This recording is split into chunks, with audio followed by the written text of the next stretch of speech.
Hey y'all. We cannot be serious.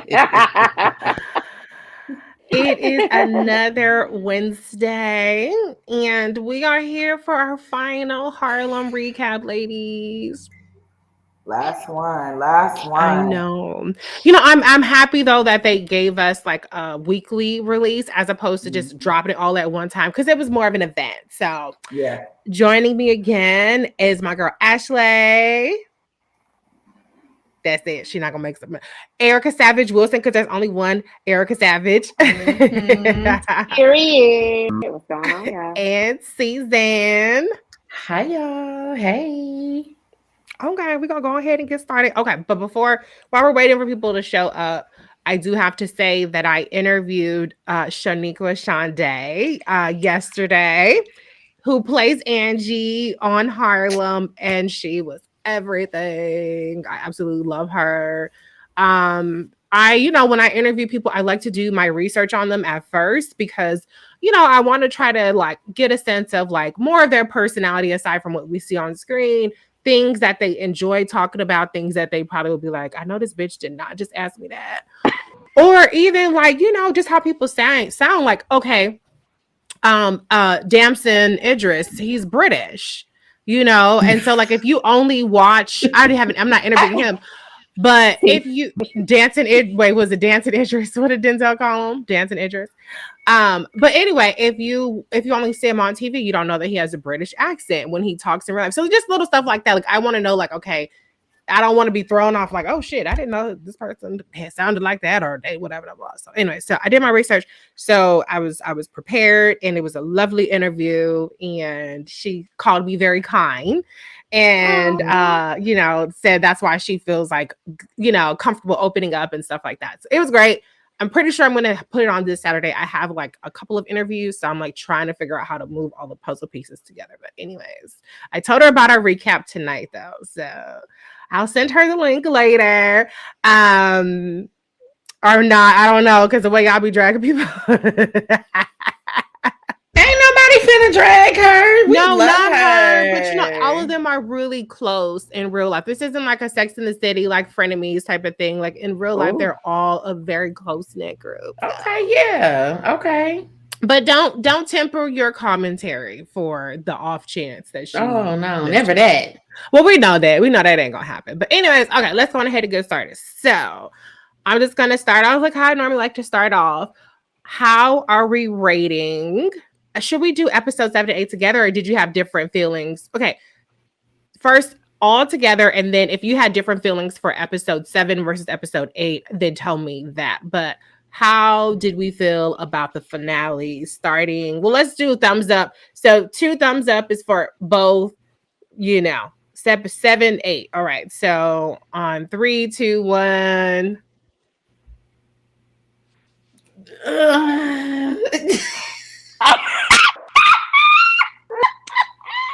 Just wait. So in the middle. This is so you're not here. You're like I'm not here. I'm not here. But you're just like right here for both. Okay. One isn't like more like this. No. I'm just like. So you can't give like episode 8 and 7. Like it's both of them are just here for you. They both was mid for me, but not like bad or not just whatever. Well, for you, this is a good rating. I will take this from you.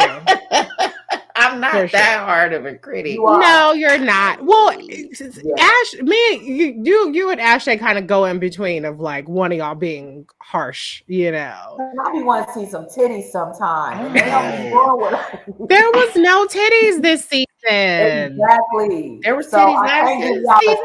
There was titties last season. Whose titties was last season? I feel like in general, I like to see titties in my show, and I didn't see that. So it's like wait a minute. P Valley got me. Okay. Yeah, I know. So you give your rating just based off of if you saw a nipple because you drooling. Yeah. You can't be Ashley's never seen Boomerang. Never mind. She's not gonna get that. No fucking way. Wait, the movie? She's never seen Boomerang. Wow. I'm sorry. I am not trying to throw this review. You didn't have to shoot me in the head like that. You didn't have to do that. No, You're lucky it's no longer Black History Month. It's Women's History Month, so you can get away with this. But are you fucking kidding me? We need to fix that. That's the one that got Eddie Murphy, right? Are y'all seeing this? I know some people are online, but nobody's popped up in the chat yet. Unless maybe I can. Okay. Yes, I've seen it. It has it. Okay. So it was this nigga, right? Yeah. And he had this girlfriend. It wasn't it Halle Berry? Yes. Okay. And you have not seen it. You're looking it up right now on your phone. She is Googling the shit right now. Hey, I told her about it. I told her, yeah.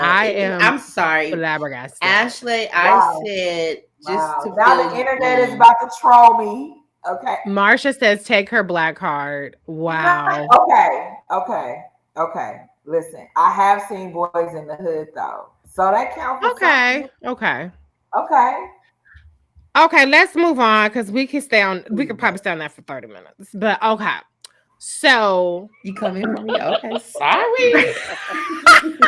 But for you to love nipples so much, you have to know inappropriate responses. You have to know that's a nipple because I'm drooling. That you have to know that. That's you gotta know that.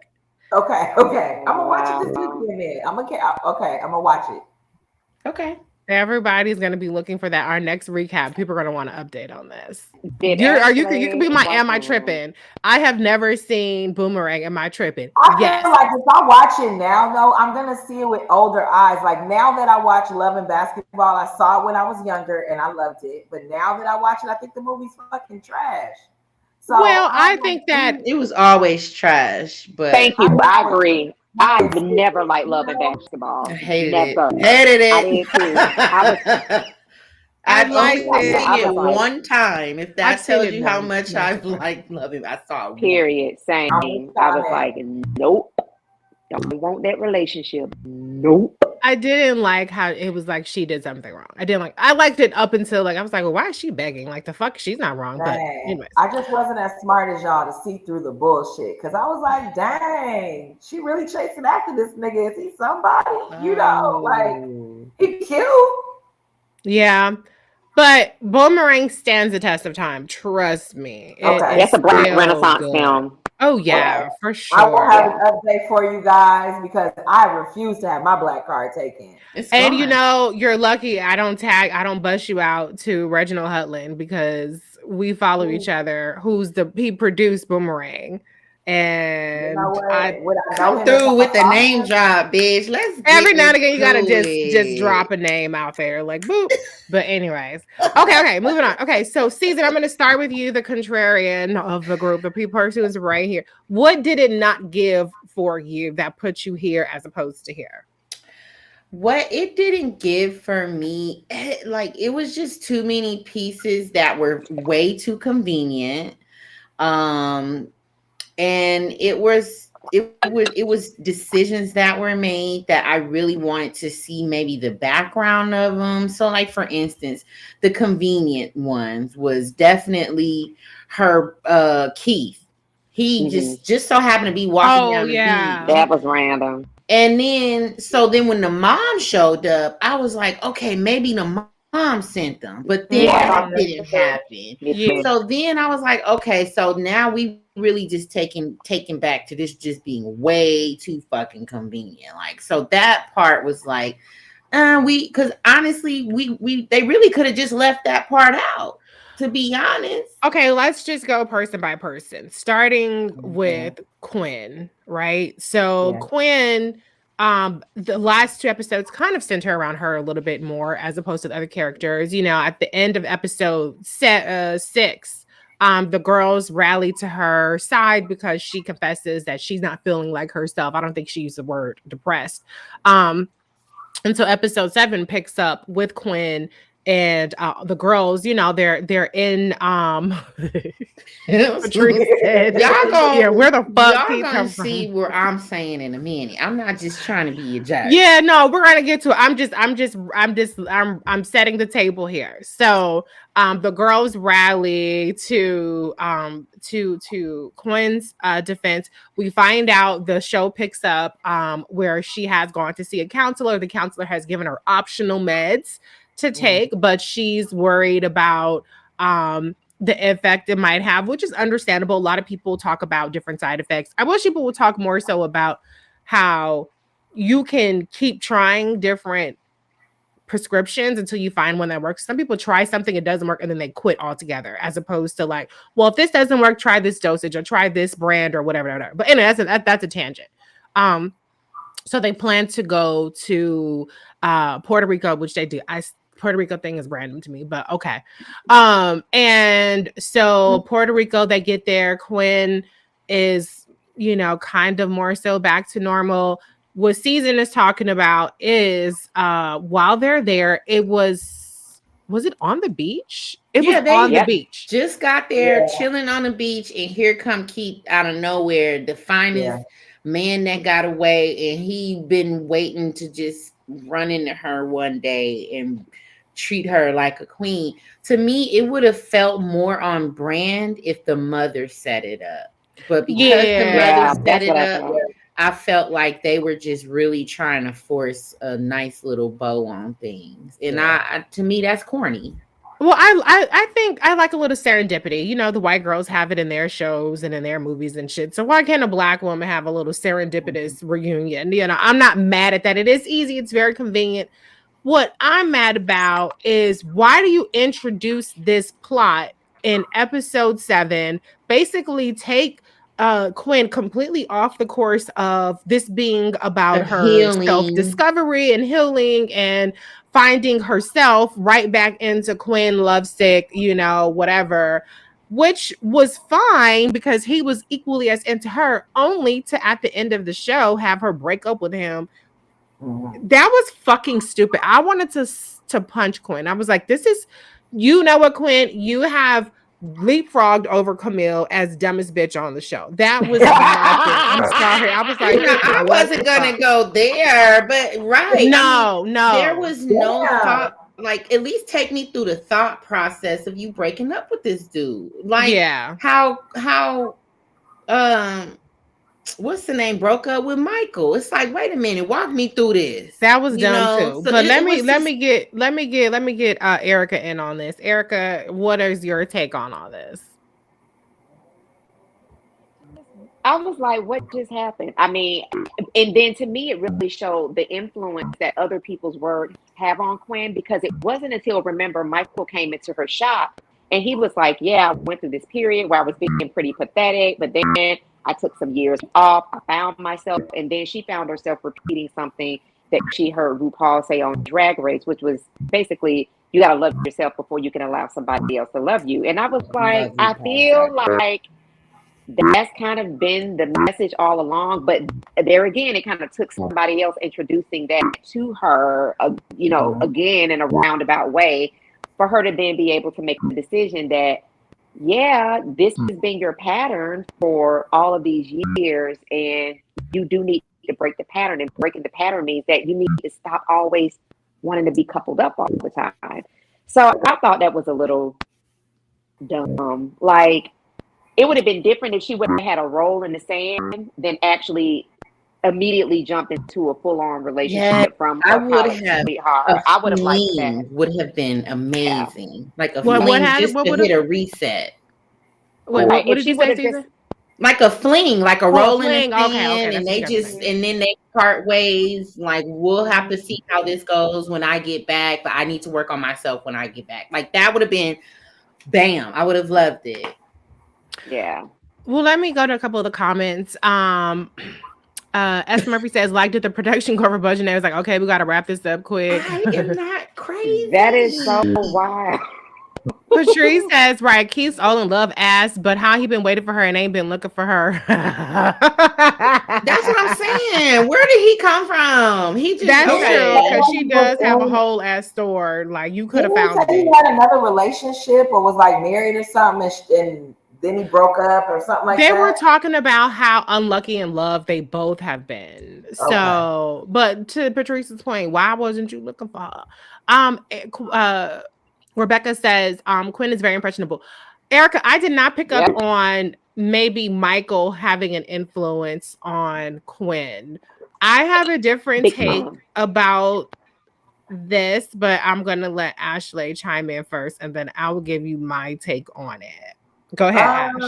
You know, I thought it was real white and cute. I thought it was like what white people do in their shows. Okay, yeah. Okay, wait, which part? I'm talking about the Quinn and Keith part. That's what we're really talking about, right? Yeah. So yes, when I saw Jasmine Guy on the screen, I absolutely thought, oh shit, of course this is some black ass mama getting the business, setting some shit up because she thinks she know what the fuck she doing. You know, I really was I would say, I don't want to say disappointed, but I was a little bit disappointed that it wasn't that plot line. Because it was like, where did he come from? Yeah. You know, like he just so happened to be at this particular resort on this particular weekend. It's not like y'all there for like Memorial Weekend where all the niggas go down there and partying their asses off. You know, he only was just down there randomly, so it didn't make sense. But it didn't even matter to me because they are a fine ass couple in real life. I know. They are so good looking. I loved seeing them on the screen together. That alone gave me what I needed it to give because they're just so adorable. And then he just loves the shit out of his wife. So it really made me look like, this how you be treating her at home, huh? You know? Yeah, they sold it. Yeah, they absolutely did. But I do say they could have elevated the storyline. I wish they would have talked about her mental health a little bit more. Because she wasn't taking meds at one point. You know, she went in on this vacation and she fell right back into the same cycle. And then all of a sudden she's switching to care about her. And it was that's just it. I wish they would have been dug a little bit deeper into Quinn's storyline rather than just like wrapping it with a bow. But I don't know if it was wrapped with a bow. I feel like it just went from like sugar back to, I mean, I don't want to say shit because obviously she chose the path of like self-discovery, but like, bitch, where was that path in Puerto Rico when that's what you went there for? Like you went there, started cupcaking. So this is where my take is different. Maybe because I'm a Libra, I'm a hopeless romantic. So I don't feel like you have to always compartmentalize. You always have to say, do things one after the other. Like, I don't know why you can't pursue a relationship and continue your journey of self-discovery. I don't know why those would be mutually exclusive. Maybe they are for some people, but for me, I feel like we're always learning, we're always discovering. Like Quinn eventually got on her meds. She was feeling good about it. So I'm like, okay, girl, you're back in your store being fabulous. You're on your meds. You got a new little cute vibe going on. What's the problem? Why are you mad? I don't know. Like maybe I just wasn't getting it. And so I just felt like it just seemed weird. Like, okay, everything is going right. And then you're like, oh, but psych, I need to go do me for a while. I don't know. Like, I feel like that's cliche. I feel like you can do both. What do you think, Erica? You're shaking your head now. You don't think? No, I do, but I think that it runs with kind of how things trend, right? So when it's, on my grind, it's like if a nigga ain't got 4-5 things going on, they got to find shit to be on their grind about. If it's about, oh, I'm in this place of loving me, and this is the picture, this is the imagery that's given across social media, then people run to go and match that. So I think that, to me, it's very telling of this is kind of the way that people have made it look.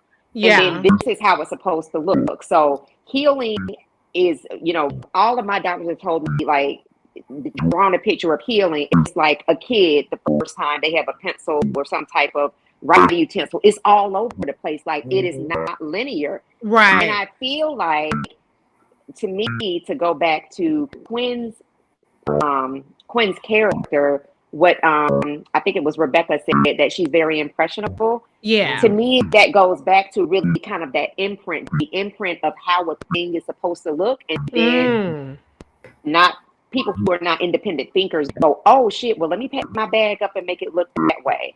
Yeah, because the whole scene, I guess, it's supposed to be her being triumphant of her on the yacht with the girl looking at her and she by herself. I was like, this is some goofy ass shit. Like, what the fuck?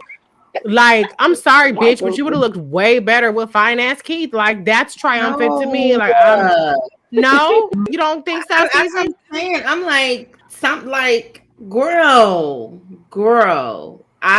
you are not reclaiming your time right now. No. It was just weird because it's just weird because, like, it didn't make sense. Like, that's what I'm saying. Show me a little bit more of this thought process, boo. I'm not getting it. Like, I don't get it. Because I didn't see in any way Keith being a hindrance. Like, even if she would have been like, you know what, like, I'm not breaking up with you, but I just want to take this sabbatical or whatever. Like, he was like, oh, well, whenever you want to circle back around, I'll be here. Like, that's fucking ridiculous.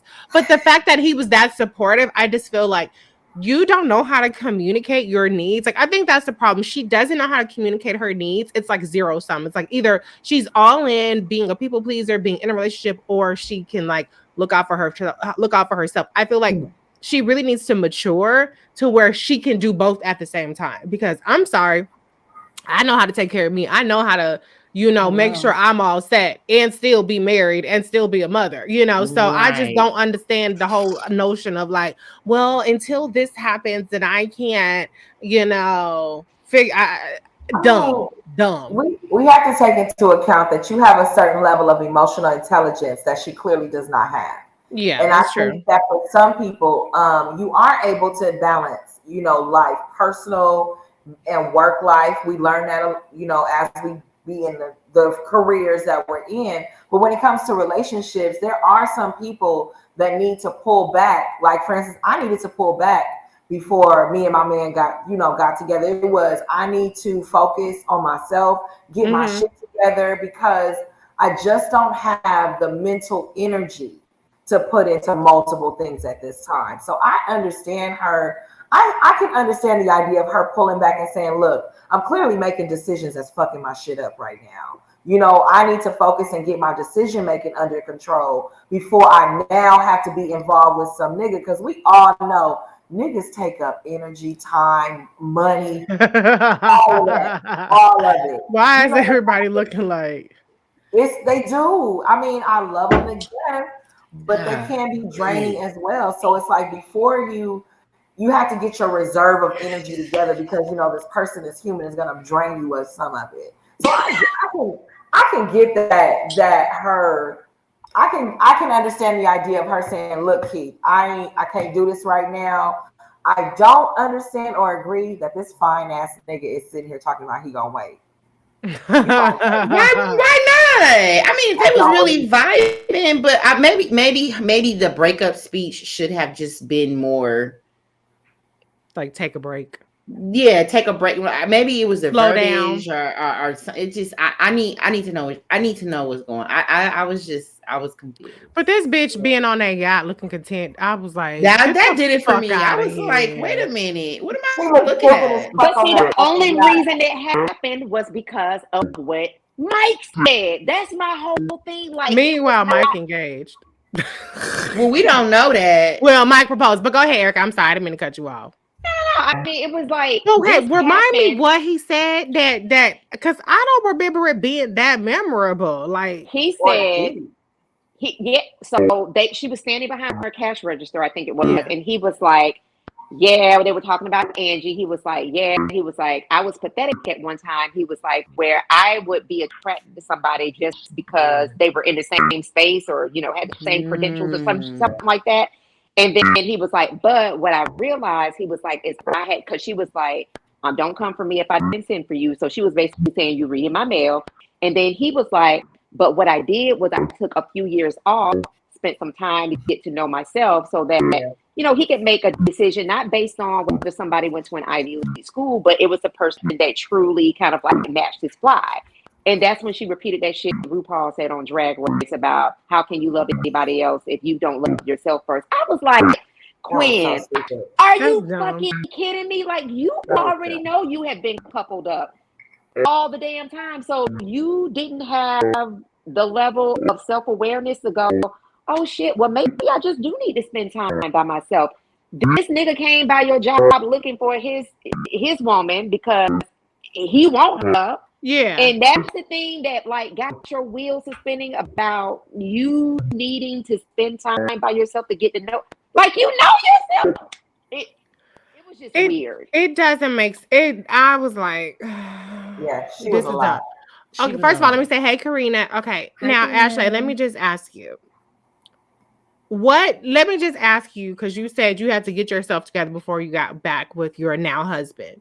Yeah. So what did you do in that period that you could not have also done while still seeing your husband? Is there something that maybe you would have behaved a different way towards him where you would have been less appealing? Or is it just, I mean, just practically in hindsight, what was it that was mutually exclusive to being with him? For me, I didn't like myself fully. I didn't like the way I was looking when I was going out. I didn't like how I was. At some points, I was snapping at people, getting attitudes, cussing folks out often. I really had a certain level of anger in me, that I had to get rid of. And I didn't want to be with someone and then that anger come out because they're the closest one to me right now. Yeah. You get what I'm saying? So it was really one of those situations. It really was one of those feelings of, I got to start liking me a little bit more. I need to really become somebody that I can be proud of, because I could easily go out and get a nigga to like me. That's no problem. And when a man compliments me, it does give me a little bit, ego boost. But it would not have been enough because I was the part that was missing in it. Got it. Now, how long did that take for you to find that? I would say because we had got together, but then we had broke up for a while, and that was probably like, of us breaking up before I went on a date with somebody else, I would say probably like 4 months of me really getting it together, because I was also transitioning career at the same time. It was a lot of changes I needed to make for myself before I really could take somebody seriously again. Okay. And did you go to therapy in that time, or was that later? Okay. 1,000%. Keisha was in my phone for sure. Okay, Keisha. Dr. Keisha. It wasn't a feeling of that I don't deserve love, or that I need, I don't need a nigga right now. It wasn't any of that. It was really, I only had a certain amount of mental energy and I needed to take it off for myself. Got it. Okay. So that's what it was. No, that's good. I mean, I've never done that, so I was just curious, like, practically speaking, like, how does that look? I tell Erica all the time, like, she has her Reframe Brain podcast, and I always compliment her on how her podcast gives you really practical steps, because I'm not like, I'm in my head, but I don't need frou-frou. I don't need like, like sayings. I'm like, what exactly am I supposed to do? Okay, so I'm supposed to stretch. I'm a slacker. I don't do the things, but I like to know that there are tools out there when I'm ready to access them. Absolutely. So I'm just curious, like, okay, how does that really look like? Because maybe I'm just missing an empathy trip there. Maybe I'm one of those toxic, that's a good man, Savannah people. So I'm like, figure out your shit, let him stay right there. Maybe that's me. Maybe I'm realizing I'm toxic in that way. But I mean, I appreciate what you said for it comes out differently for people. For me, one thing I was really, really into was going out on dates. I dated myself. I would literally get dressed. I would put on makeup as if I was going out with a man, and I would take myself to a really nice restaurant and date myself. I know that's right. Everybody does it, differently. For me, it was, I really need to like myself as a person a little bit more. So. That's what's I love that. Okay, then. Well, maybe Quinn could, they'll take, maybe Harlem writers will take some inspiration from you or so, girl. Because they got to sell it, because I wasn't sold on Yeah, what the they fuck gotta Quinn was sell talking it. about. Yeah, it wasn't. Exactly. It wasn't So, a impressionable. So S. Murphy says, yes, emotional intelligence is a must to navigate in today's society. Rebecca says, Mike got in Quinn's head. Her mother probably contributes to Quinn's arrested development. Also, her mother is a lot. But to be fair to Mike, I don't think he was trying to get in her head. I think he was just talking No about one himself. has to try. Yeah, and that's the thing. Yeah, you don't have to try. To Caesar's point, it's what comes out, and I fully support. I love what Ashley said. Like, date yourself. Make sure that you are well within yourself. I don't think any of us are saying that it's whack to like take time out for yourself. No. It's the way that it happened. It's just like Quinn literally is what my bishop would say. It's like over nurtured and underdeveloped. Wow.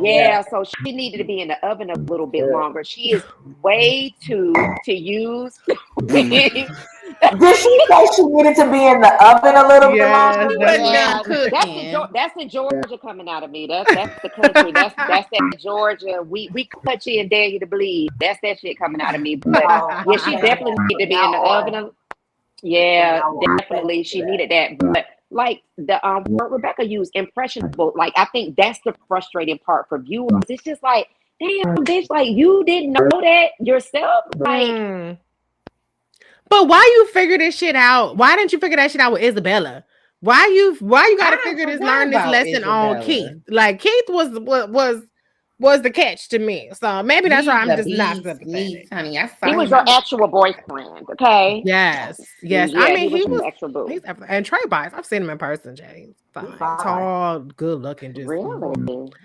Yes, when his hair. Like, I feel like he needs to cut that hair off, but he's fine. Girl, that hair don't mean nothing in person, because in person, when we saw him on Broadway, Reese, in that play, yes, he had that civil rights wig on, baby. He was coming through. Well, I saw him. So when Empire was was filmed in Chicago. Empire, and so they had a big party for the Empire cast.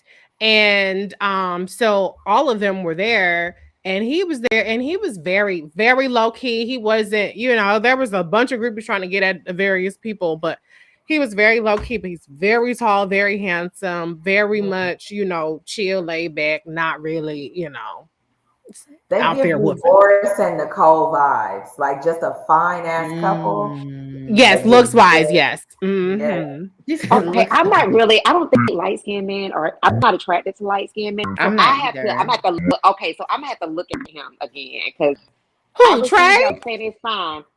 Whoever you're talking about, the man, what is the Empire? You said that's a movie? No, the TV show Empire that had Taraji and Terrence Howard, and it was, you don't remember that? It was on Fox.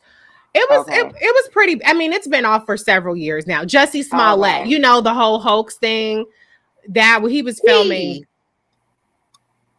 I'm gonna text it to you because Trey. I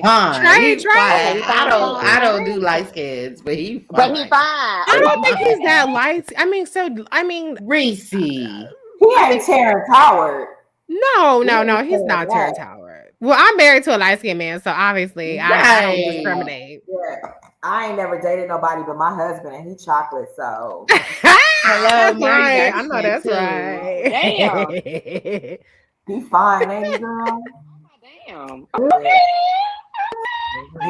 Okay, we're getting off track. Hey, cuz Brittany says she's giving educated dummy for sure. Yeah. Okay, let me go back to Karina, because she said more power to these 30 years plus old women that don't settle down. Love of my life left me at 32, and now I'm 35, still single and childless. It's a beast outside. If you can work it out, then do so. Girl, I feel you. That's the best sentence. It's a beast outside. This dating pool.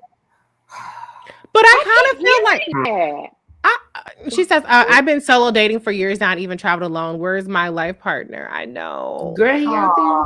He's out there. Yeah. You know, for me, it's a numbers game. It's a numbers game. Go ahead, talk about it, Caesar. You gotta date multiple people at the same time, and the strongest will survive. May the force be with you. Yeah, and then you gotta know. I'm a very I'm a Libra, so I'm still a hopeless romantic, but I don't trust nobody. I went into my 30s divorced and never want to get married again. I didn't want no kids, and now look at me. I'm remarried. I've been married 6 years. I have 2 kids. Want more, so it's just like you never know what the universe is gonna send you, but it's a numbers game. If you only dating one person a year every 6 months, no, you're wasting your own time. You can't slow down with someone unless they have the qualities that you want and they are open to a commitment. Yeah. And I would go on dates with guys and I would say, wherever you find yourself in 5 years, if they didn't mention married with kids or settled down and they only gave me work goals or financial goals, then okay, you good for steak dinners. And I know that's right. Hello. And that's it. You're obviously not the person for me because I want to date. I want to settle down. I may not want to get married again. I may not want to have kids, but I want the option. But my husband told me on our first date, he was looking for a wife and he wanted kids. And I was like, well, shit. And I swooped him up, huh? I said, well, I ain't fucking this one. Well, I mean, I feel like it's always been shitting. It's just now it's shitty with more technology. That's the change about it. I think it's a numbers game. Now, when I got with my husband, we worked together. So that was easy because I know him from work, but I think that for me, the numbers game is always getting right the fuck back on the wagon. You know what I'm saying? Okay, this is over. Okay, bye. The second that you come at me, and to be honest, most men that are unserious within the first month, usually, or the more you're corresponding, they will show the ass and be like, oh, let's take it slow, or I don't know. As soon as you be like, I don't know, bye. Yeah. See you later. So I will tell you my thing. Go ahead. No, go ahead. Recommendations, like who y'all know that's who's in your, and these are the qualifications. And after I was divorced, I actually was not looking for no. Shout out to the divorced side. Baby, wrecking shit. I'm gonna tell you, I was not looking for anybody. My man came looking for me because he heard I was moving and blah, blah, blah. And I told him, I said, well, listen, I'm in transition and you will have to get on my calendar.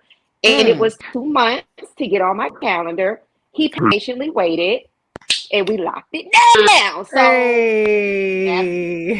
listen, okay? Stay out there, but personal recommendations, talk to your friend group and just say this is what I'm looking for, and they probably know somebody. Yeah, I was. Caesar, you got hooked up that way. My husband was a semi-blind date. We exchanged Facebook profiles and texts, but we were hooked up on our first date. Yeah, because I put out there that I was not meeting no more niggas in the club. I'm not doing no more dating apps. Whoever I meet next has to be vouched for because I was tired. But I am the biggest manifester. I kid you guys not, 100% of what I have right now, I have manifested it and spoken into existence. So I manifest everything. So you also have to start manifesting.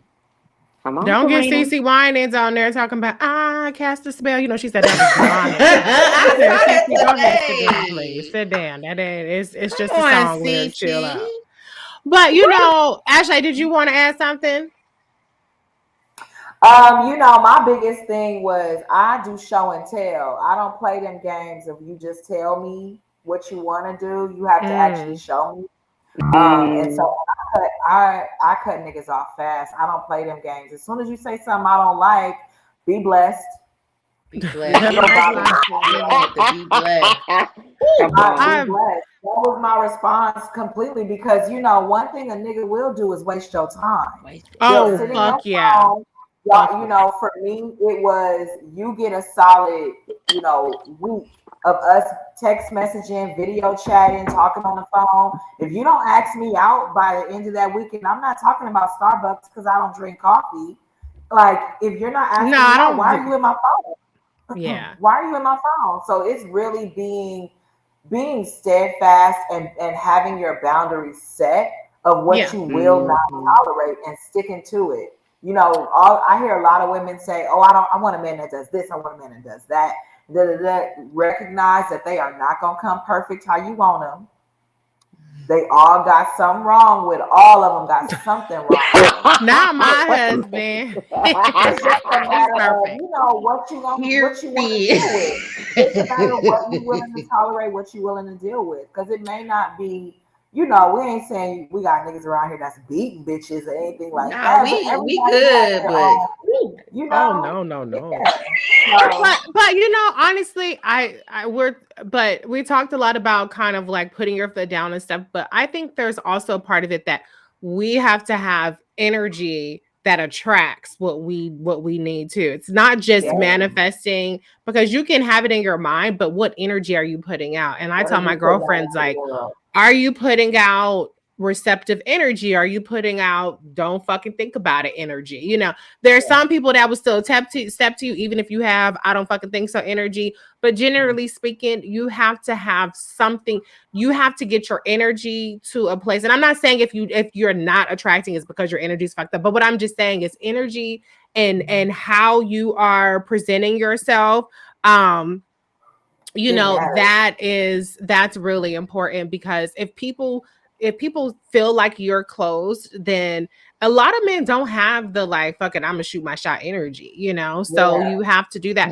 And don't then shoot your shot. Don't be afraid to shoot your shot. Or you can shoot your shot too. I mean, you can drop little hints, you can like bat an eye here or whatever, but I think throw the rules out the window. I say, I don't care if you meet somebody at the club, at the grocery store, at the laundromat, at the whatever. I think you take people, you evaluate, you use your discernment, you get to know them, let them get to know you, and like Cecil said, play the numbers game. I don't think there's anything wrong with dating one person if that person is serious. But I always tell my girlfriends, I will say this, because a lot of times people tell me stuff and I'll be like, red flag. But what I tell them, this is how I'm not really like super on board, but I'm not going to judge. I say, well, just have fun or keep your options open. When I say that, I'm like, don't get pregnant. That was, exactly. So, but Karina, I get it, girl. We all over 30. Some of us over 40.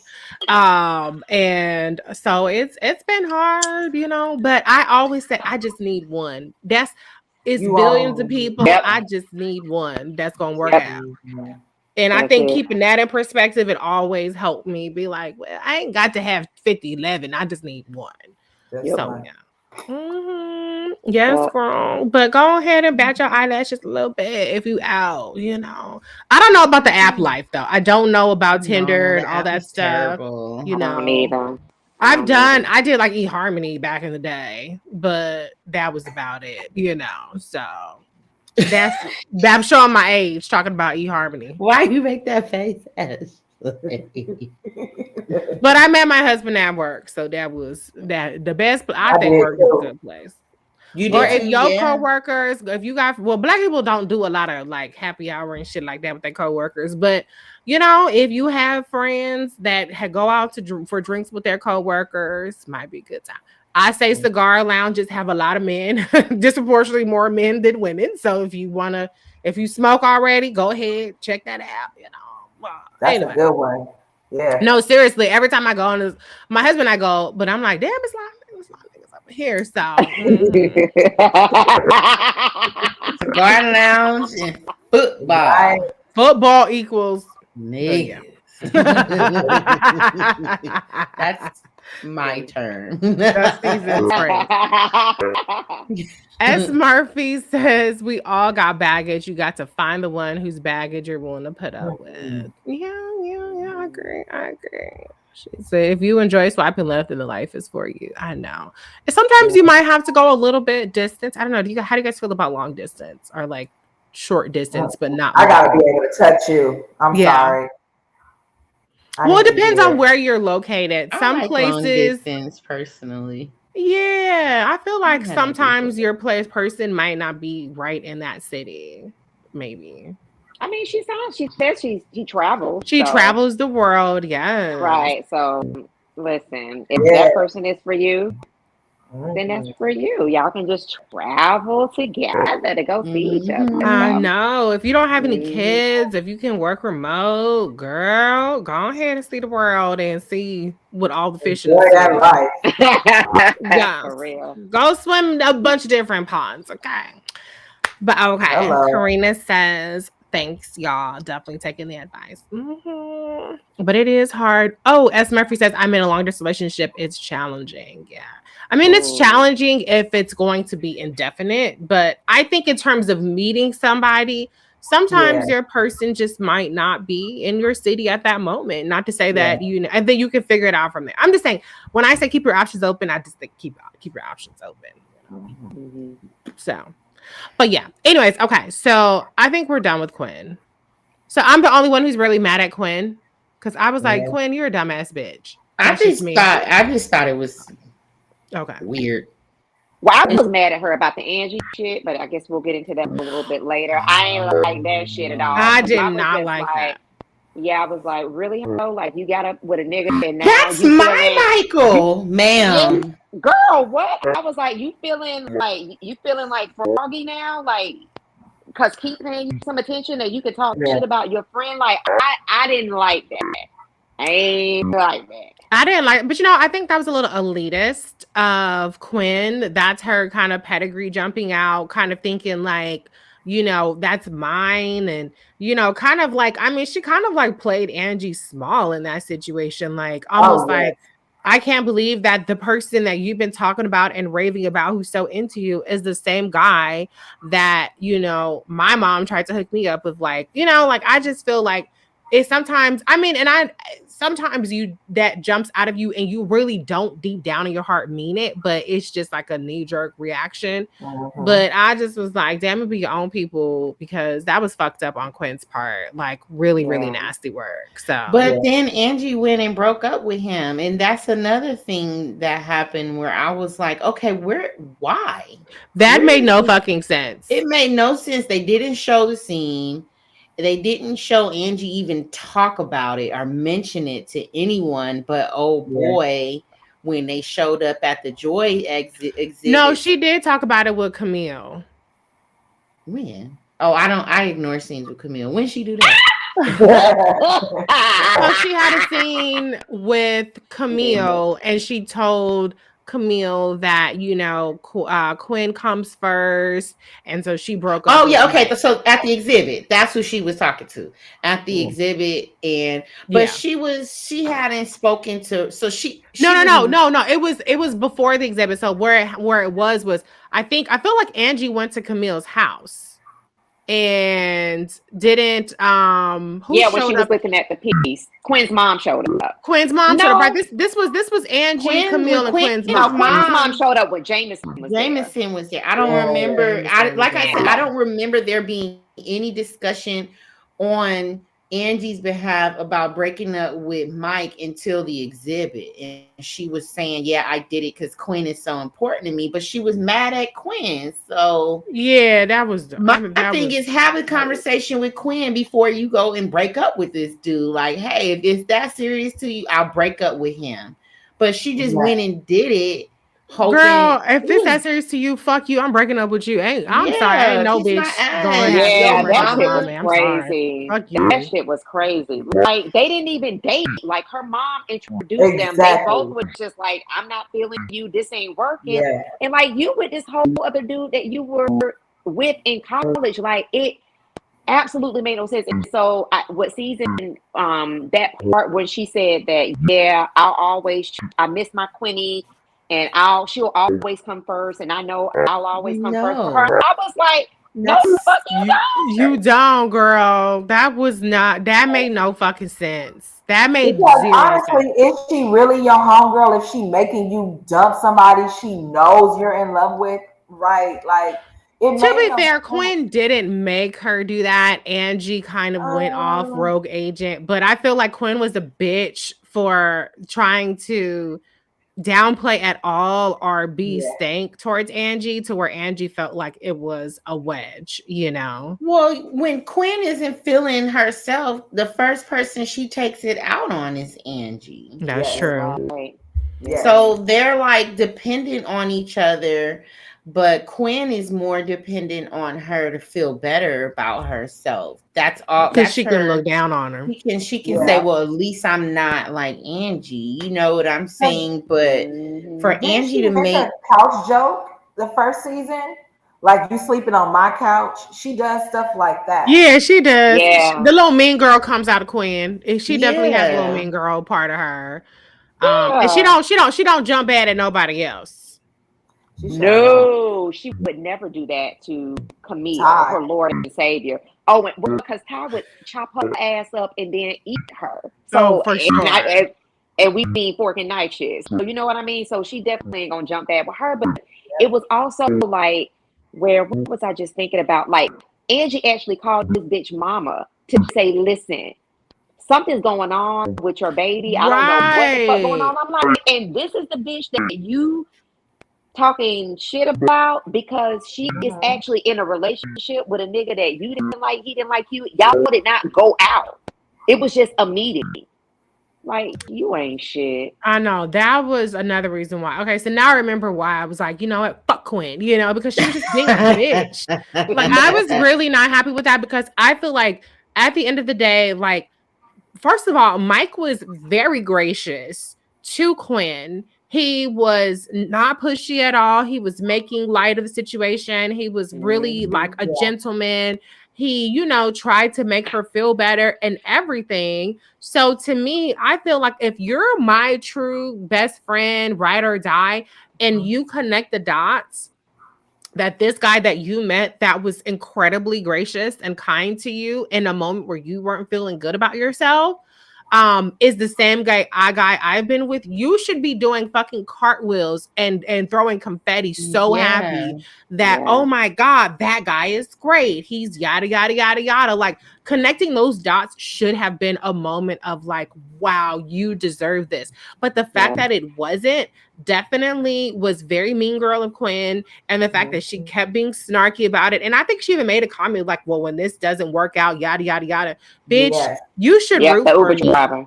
Yeah. Wait, what did she say? Do you guys remember what she said? It was because they were at brunch or something. I forgot. Yeah, she was like, when you have one of your Uber episodes, we'll remember that. And then that's when she drank that vodka. She said, and just remember, I smiled through all of your bullshit. Like, I loved you. I loved you. Yeah. And I was just like, see, you a better bitch than me. Sure enough is. That vodka would have been in her face if she said some shit like that to me. Because the thing about it is, you know, don't slut shame your friends. Don't throw up their escapades, especially when they've moved on from that. Like, let people have their moment to do whatever it is that they do, and then let them leave that where it is. You know, your wholeness gets deleted when you're ready to control alt delete. Okay. Real homegirls know that. So to the fact that, oh, well, your Uber episodes, bitch, your crying in the tub episodes, like, let's not go there. So it's like, but see, if I retaliate, then I'm the asshole, I'm the bully, you know? So I feel like Angie handled it well, but Quinn was a major bitch for how she treated Angie. I was so disgusted, but I also think it was completely fucking absurd that Angie, who's so self-assured, has so many like just like go-getter qualities in her, would break up with Mike over fucking dumbass Quinn. Like, that was dumb. But again, I mean, there might be that part of her that is not sure if she's worthy of that because she has people like Quinn, unlike her mom, who kind of tries to knock her down a peg. Yeah. Quinn is lucky because she would not have realized how she would have gotten outside. That's just how quick and violent my shit would have been. I was like, that's low. It was very low blow. Yeah. That was really I don't low. like that. Like you almost been sitting on waiting to say some shit like that. And I don't like bitches. I'm gonna be real. That's not in my circle. I pray if it is, God, please give me discernment to remove it. I don't have. I cannot be around bitches like that. I literally cannot. I ain't got the fire for it. I really don't. No. And even if you did feel like that, because whatever your little moral compass is, bitch, just keep that to yourself. Okay. Keep it to yourself. Just keep it to yourself. Karina says Angie breaking up with Mike and being depressed over the white girl not doing her hair seems out of character for her. I did not like it and it felt forced. Yeah, I agree. Those two things did not seem necessarily in line with her character development, but at the same time, you know, Black women can be vulnerable and have moments of insecurity. It could sometimes hit you, even though I did say last week that if I thought it was a little ridiculous, but to be honest, like sometimes that kind of white supremacy and that rejection can kind of catch you off guard sometimes, and I think maybe she was caught off guard, but the whole Mike thing makes no sense. Michelle says, my issue with the writer's room is like they didn't watch other episodes and wrote scenarios that didn't connect with the characters. Yeah, I did feel like some of them were just a little bit like, okay, this is not continuous. Brown and Pretty says, understand why Angie broke up with Mike, but I don't understand why Quinn was acting like her and Mike was dating. Calm down, Quinn. You had a 5-minute conversation with Mike. Yes. And you told him you liked women. Yeah, you were telling the guy that you were just got out of a relationship with a woman and like, all of a sudden on him, girl. You know, but some people they do like, and I can't relate, but there are some people that like to have their friends that are like, that's the fuck up friend. That's the friend that I have in my back pocket to pull out whenever I'm like, well, I'm not fucked up like this bitch. And I think if that's you, please go to Ayanna and fix your life, because you should not you should not be comparing and contrasting yourself to anybody like that. You should be rooting for everybody in your circle. My God. Rebecca says, there's a bit of an imbalance with Quinn and Angie's relationship. Doesn't Angie stay with Quinn rent-free? No, she got her own place. At least it's a sublet for 10 weeks. So she's out of her house. And maybe there's boy is back though. So she got to move out. Because he's back. Well, she might have another place to stay now. She got a fiance.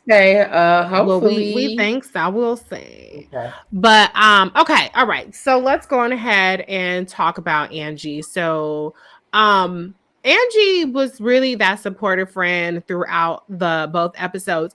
I thought it was hilarious though how she kind of wanted to have her one last hokapay, or what'd you say? Hocation. Yes. So she was like, okay, things are getting really serious with Mike and I, but I didn't choose that before it happened. So like I need to channel like Uber episodes, as Quinn would put it. And she couldn't do it. And I thought it was very charming. It was sweet. Her trying to get him on the phone at that club. And trying to get the service on the rooftop, that cracked me up. It cracked me up. Because I've absolutely been in a situation where it's like, I just want to talk to my man real quick and you can't find no service. I love my husband. I can't say I can relate, because when I'm out, like I'm not trying to FaceTime, talk, text, nothing. I'm like, okay, bye. I'll see you later. Bye. But they have Wi-Fi. I was just thinking, like, girl, why don't you get the Wi-Fi password? Everywhere you go has Wi-Fi, and that would solve the connection problems. But I thought it was just charming, the effort that she put in. I thought it was funny. Yeah. We're gonna get to Camille, or Karina asked, are we saving her for last? But I did think it was kind of nice how Camille sent out the search party for Angie when somebody was like, yeah, they're kidnapped. Yeah. Oh, but she was the missing Black girl. So yeah. So anyway, I thought that was cute. Like, you know, I loved how Camille was like, no, we got to leave together. Yada yada yada. You know. So I did appreciate the effort that she put forth in looking after Angie.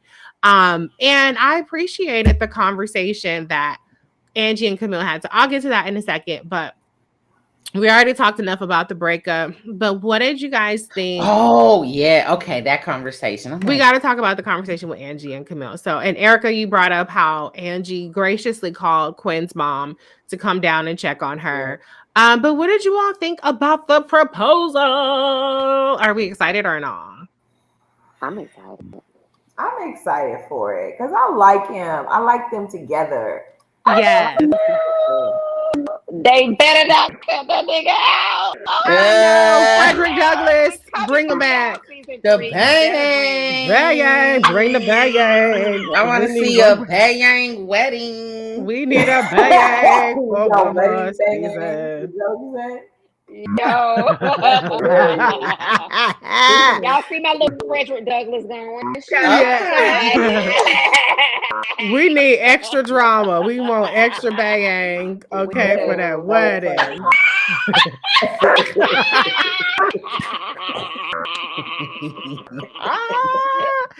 Ooh, that install is popping. Look at that bang, bitch. My install ain't got that much bang. Shout out to Kiss by K Hair Collections. Yes. Okay. I got a little bit of half a track that I can pull up, but she got the whole bang. I got the bundles. No, but for real, I don't know. Part of me feels like she gonna say no, but I really hope that she. Part of me feels like she's gonna say that she needs more time, like it's too quick. But I really do hope that she get that big ass motherfucking ring and that big ass piece of real estate, because you know how the last guy catfished her with the real estate. So go for it, Angie. You got the job. Your friends is finally on the same page with you. You got all the support in the world. Just go for it. You ain't gotta actually marry him if you don't want to, but get the ring, baby. Do something. I agree. Carrots. I like that. I was like, yeah, them carrots was biting. I was like, yeah. And you know what? I thought it was so lovely how he got her quilt. And Quinn was a part of this, to her credit. Quinn did help a brother out, you know. She should have. She should have. She absolutely the fuck should have. But he brought the Funyuns, which was a throwback to an earlier scene, or whatever the fuck chips they were. And he brought the quilt. And he brought and it was just so thoughtful. And I love to see a Black woman being loved on. I love to see the thought behind it. This wasn't just serendipity like Keith on the beach. Like, oh, hey, bitch, you know, like this was something that was like he really went through the work to try to tailor this for Angie specifically. And I thought that was beautiful. I didn't mind it being a cliffhanger because that does give us a chance. Like, even if we don't get up season, which I'm assuming we will, we can kind of be like, yes, they got married and live happily ever after. And, you know, but I don't think that they're going to not be together. I think worst case scenario, she's like, oh, this is too soon. And I think he would be gracious about it, you know. But they're a good fit. They're definitely a good fit. And she deserves it. Yeah. And I think they have great chemistry. And I love that he really embraces her, not to dump on Quinn again, but you know, Quinn, you know, she comes in, she has her lingerie, she's perfectly manicured all the time, perfectly coiffed all the time. And she definitely presents, you know, she has the chef and she has everything presentation wise.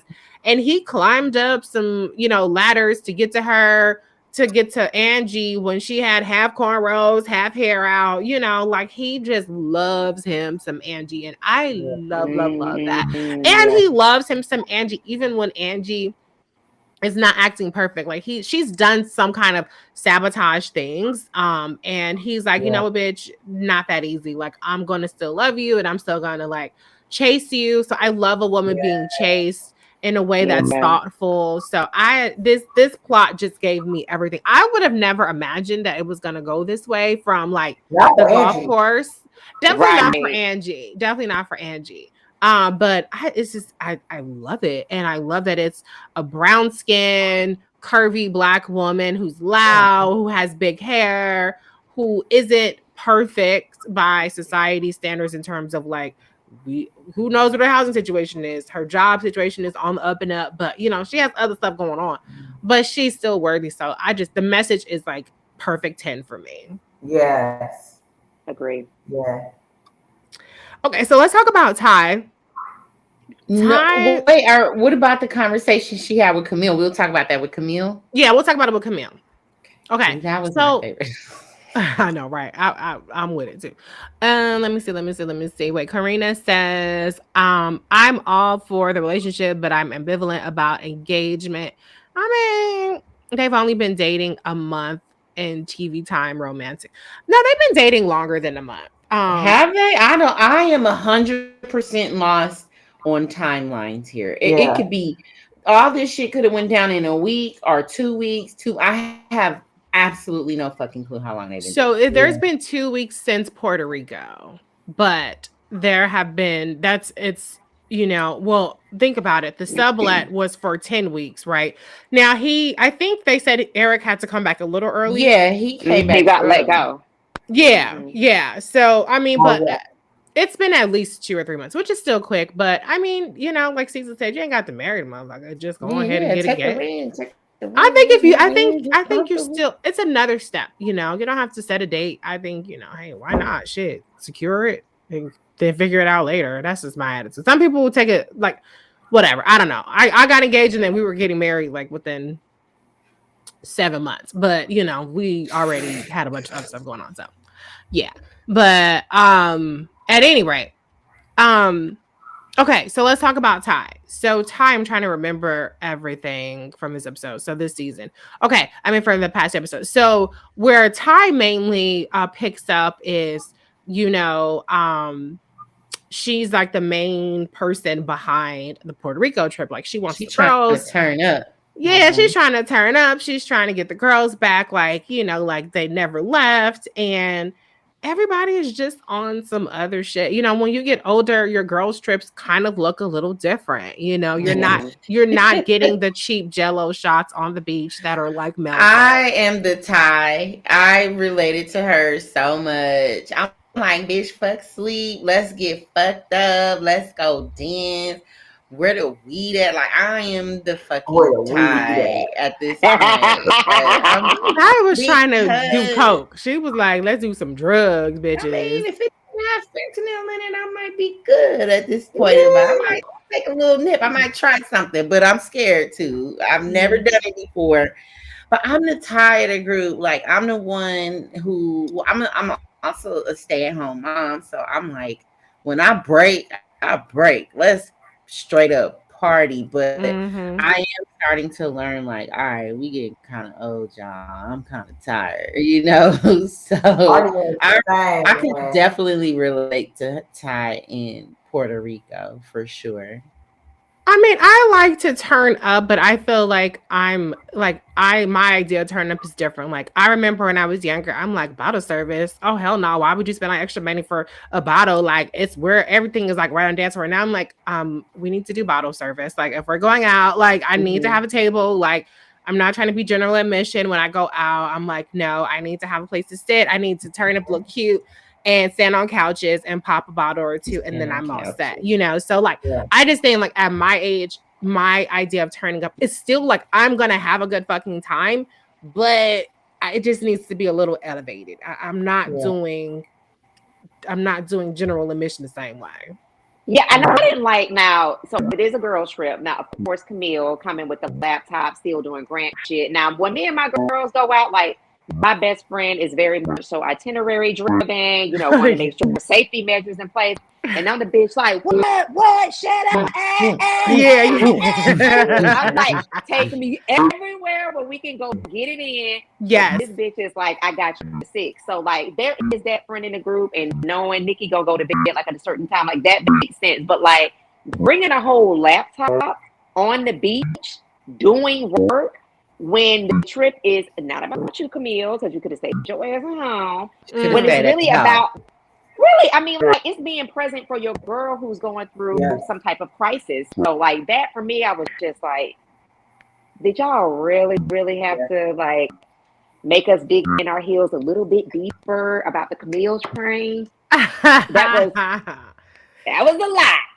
Okay, we're gonna get on Camille in a second. But okay, so Ty, she's basically coming to the realization nobody wants to do coke with her. Nobody wants to, Like, damn, y'all turn up lame. the Y'all same bitches way that lame. Losers. yeah, it's like all you Nobody wanted bitches to are do okay. lame. So, whatever. She has to abort mission and like just realize like I'm old now and this is just what it is. But let's see what else happens. So Then they she get the that call from the granny at the flower shop talking about, can you help me with my Season, why did you call this lady a because she don't know how to use her computer. So And shockingly, I did not know that Rachel True is in her 50s. I'm like, damn, she looks good as fuck. Oh, like that I is think Rachel True. Okay, yeah, from the yes. craft. No, I didn't call her a granny because of her age. I called her a granny because she needed help with electronics, and she probably it was just had an old ass computer. It's like, weren't you in your 20s when this yeah, computer like came come out? on, You should granny, get absolutely a know how to use laptop. this Stop shit. fucking playing. Yeah, exactly. Get an iPad. What are you doing? I mean, I Okay, did like how she, was forward with Ty. And that clearly turned Ty on, like, okay, bitch, I'll listen, because Ty is the one that wear the strap on. She that one. So it's like for her to be in a more, I don't want to say feminine role, but a more like vulnerable. Submissive. Yes. Yeah. It really was I like that. I like the dynamic of them too. I want to see more of them. I did like their dynamic, and despite the age difference, I feel like I know the age difference because my husband was like, oh yeah, she's in her 50s, and I was like, no fucking way, she's not in her 50s. And I looked at her, I was like, oh shit, she's in her 50s. I think she's like 50. I don't want to age her because regardless, she looks amazing. But I mean, I like this side of Ty. No, she's 56. Okay, that's what I like. Yeah, that blew my fucking mind. I'm like 50 fucking 6 years. I'm not saying that that's old, but I'm just saying like no fucking way did I ever imagine that she's 56. She looks fucking amazing. But anyways, more of the story is I like that this is happening. Wasn't it a comment that just said something that he don't like black women saying the F-bomb? Did y'all see Yeah, that? a moderator caught it. Oh, okay. I missed it. Shout out to my moderators. Because if you don't like black women saying the F word, you can fuck right on off. What I missed?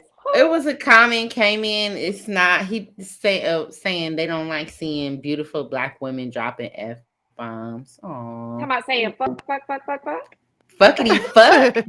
Not the fucking F word. Fuck out of here.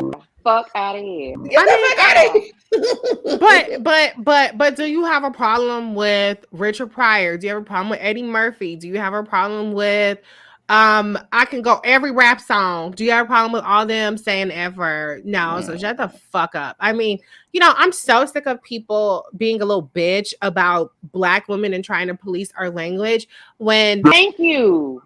Even on our most vulgar days, we're still not in the ballpark of what people are accustomed to hearing from black men. And I celebrate black men expressing themselves however they express themselves, but shit, we the fuck can too, okay? Fuck them too. Get the fuck out of here. But anyways, moving right along. People be wanting attention and we've given enough of it. So what I was saying was that I appreciate the Ty and Flower Lady situation happening after Ty has kind of had this self-discovery and this like realization, like, okay, maybe I can do this. Howsoever, that plot twist, that was funny. I did not see it coming. I did not see the writers got it right. Chefs. That was incredible. That was a 10 out of 10 plot twist. That was a 10 out of 10. And I'm screaming. And the fucking craziest part is, this happens. So the plot twist was that Ty goes to the Flower Lady. What's her name? Do you guys remember her? Who? Amy. Okay. So Ty goes to Amy's house, who had just said like, oh, I don't want to have sex or anything like that, blah, blah, blah. And so she leaves and she goes and fucks Zoe. And then, or she starts to, but then she gets a call back from Amy saying, come on back. Now, I don't remember if they were going to get it in or if she was just saying, come on. I don't remember exactly what was about to happen. But more of the story is they were cuddling and Ty decides she has to go to the bathroom. And so she goes to the bathroom and Amy gives her the heads up like, oh, my kid might be here, blah, blah, blah. Come out. The kid is fucking Zoe, the girl that she's been fucking. I was like, this is insane. You left me with my pussy spread open to go home to my mama. That was perfect Ty shenanigans. I think Ty. Wait, what was the website? Was it She Ain't Shit? What was the website they talked about earlier? Was it She Ain't Shit? What was it? She's definitely going in the She Ain't Shit. She be toxic. She be toxic. She be toxic. She's going in the She Be Toxic Hall of Fame. And it's not her fault. It is not her fault. But for fuck's sake, that was insane. I know. Like, but thankfully, she hadn't had sex with the mom yet. So she can still kind of, back out of it and make some sense of it. But clearly she can't date this woman. No, I mean, obviously she can't. No. But I'd rather this see isn't the brothers, okay? We're not rooting for Gabrielle Union. Never root for Gabrielle Union. That's not. But I feel like I'd rather see this happen and she have to back off of Amy than her like dog Amy out, because clearly we know Ty ain't settling down no time soon. Yeah, and honestly, I don't know how much I want to see like super take it slow. Let's like cuddle Ty either. I mean, I'm for her getting a relationship, but I think, I don't know. It's not as interesting. I think this is way more fucking interesting. But I thought it was extra ironic considering the fact that like Amy's whole thing was like, oh, I want to take it slow. Like, I want to get to know you. I'm not going to rush into sex. And then like her dad is out there like sucking and fucking all over New York, leaving all these bitches behind. So like, I wonder about that dynamic. Like, well, what happened? And I'm not saying there's anything wrong with Zoe being like that, aside from the fact that obviously she's leaving people disgruntled. Like, I feel like people should sign up for that if that's how you're going to act, as opposed to you dogging people out. I don't have any problem with people sleeping around, but just make sure that everybody's agreeing. So that's what this is, instead of just dicking people over or the other, what, I don't know. Yeah. But yeah, exactly. So I thought that was fucking fantastic. Such a good, juicy plot twist. So I feel like they left the plot twist like right on the right note. Yeah. Okay. Last but not least, or last and least, depending on who you talk to, is Camille. So long story short, we find out that Camille slept in the same bed as Jameson, but fell asleep. She did not do anything with him, and she felt kind of bad about it. Angie talked to her and I thought gave her the best fucking advice, which was don't say shit. And she just was like, basically like this, like you wanted to say something is more sabotage because you don't want to have to sit with your decisions about what you really want. And so this is kind of like a little like trap shoot door. I'm paraphrasing or whatever. That would have been my advice. Like, girl, if you didn't do anything, then I sure the fuck would not admit to it. Like, you came home late. He didn't ask you any questions. So I say all's well that ends well. Like, I don't know. What do you guys think? I 100% agreed with Angie. Like, girl, shut the fuck up. You was over there working late and y'all fell asleep. Don't be running your mouth because you got your dumbass friends running around here who probably gonna slip up and say something, or you're a hot ass mess and it's gonna eat you alive because you are so uncomfortable with decisions your ass clearly fucking makes. That you just sit and act like a wounded little bird and you need people to come fix you. And I'm so sorry I'm doing this to you. So, you know, Angie was right because she was like, "Don't tell nobody but me. Keep this. Shut up. Don't even tell Quinn. Don't tell nobody else. Yeah, just shut no, up. exactly. Like, Yeah, shut the for fuck sure. up for once." And I can appreciate anybody telling Camille to shut the fuck up. Just shut up. In Jesus' name. To be fair, I was not down on Quinn this episode. Erica gave me the heads up, like, okay, it's fine. Because last week, remember, I was like, I am not fucking watching Camille Sings. I'm done with her ass, blah, blah, blah, blah, blah. And so Erica and I had talked, early on Friday, and I was like, okay, if it's okay, let me know, and then I'll watch it, But so when she gave me the green light, I was like, okay, I'll watch it. So I'm not anti Camille anymore, but and I do think that her overall arc, I think that it made sense,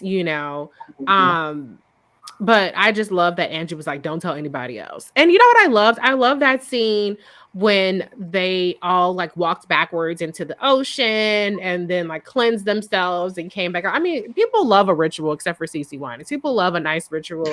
And what did CeCe Winans do? Y'all got to say. CeCe Winans said that she turned down an opportunity to be in Whitney Houston's "I'm Every Woman" music video because the song is demonic and it starts off with "I can cast a spell," and you have to be careful what lyrics you listen to because they could be evil, basically. And it's like, did she vote for Trump though? You know what? I don't know if she voted for him, but I know that it makes sense why they were trying to recruit her for vaccine stuff. She was on that list of people. I don't think she agreed to it. Well, she might have agreed to it now that I think about it. But who fucking noticed that she wasn't in the video?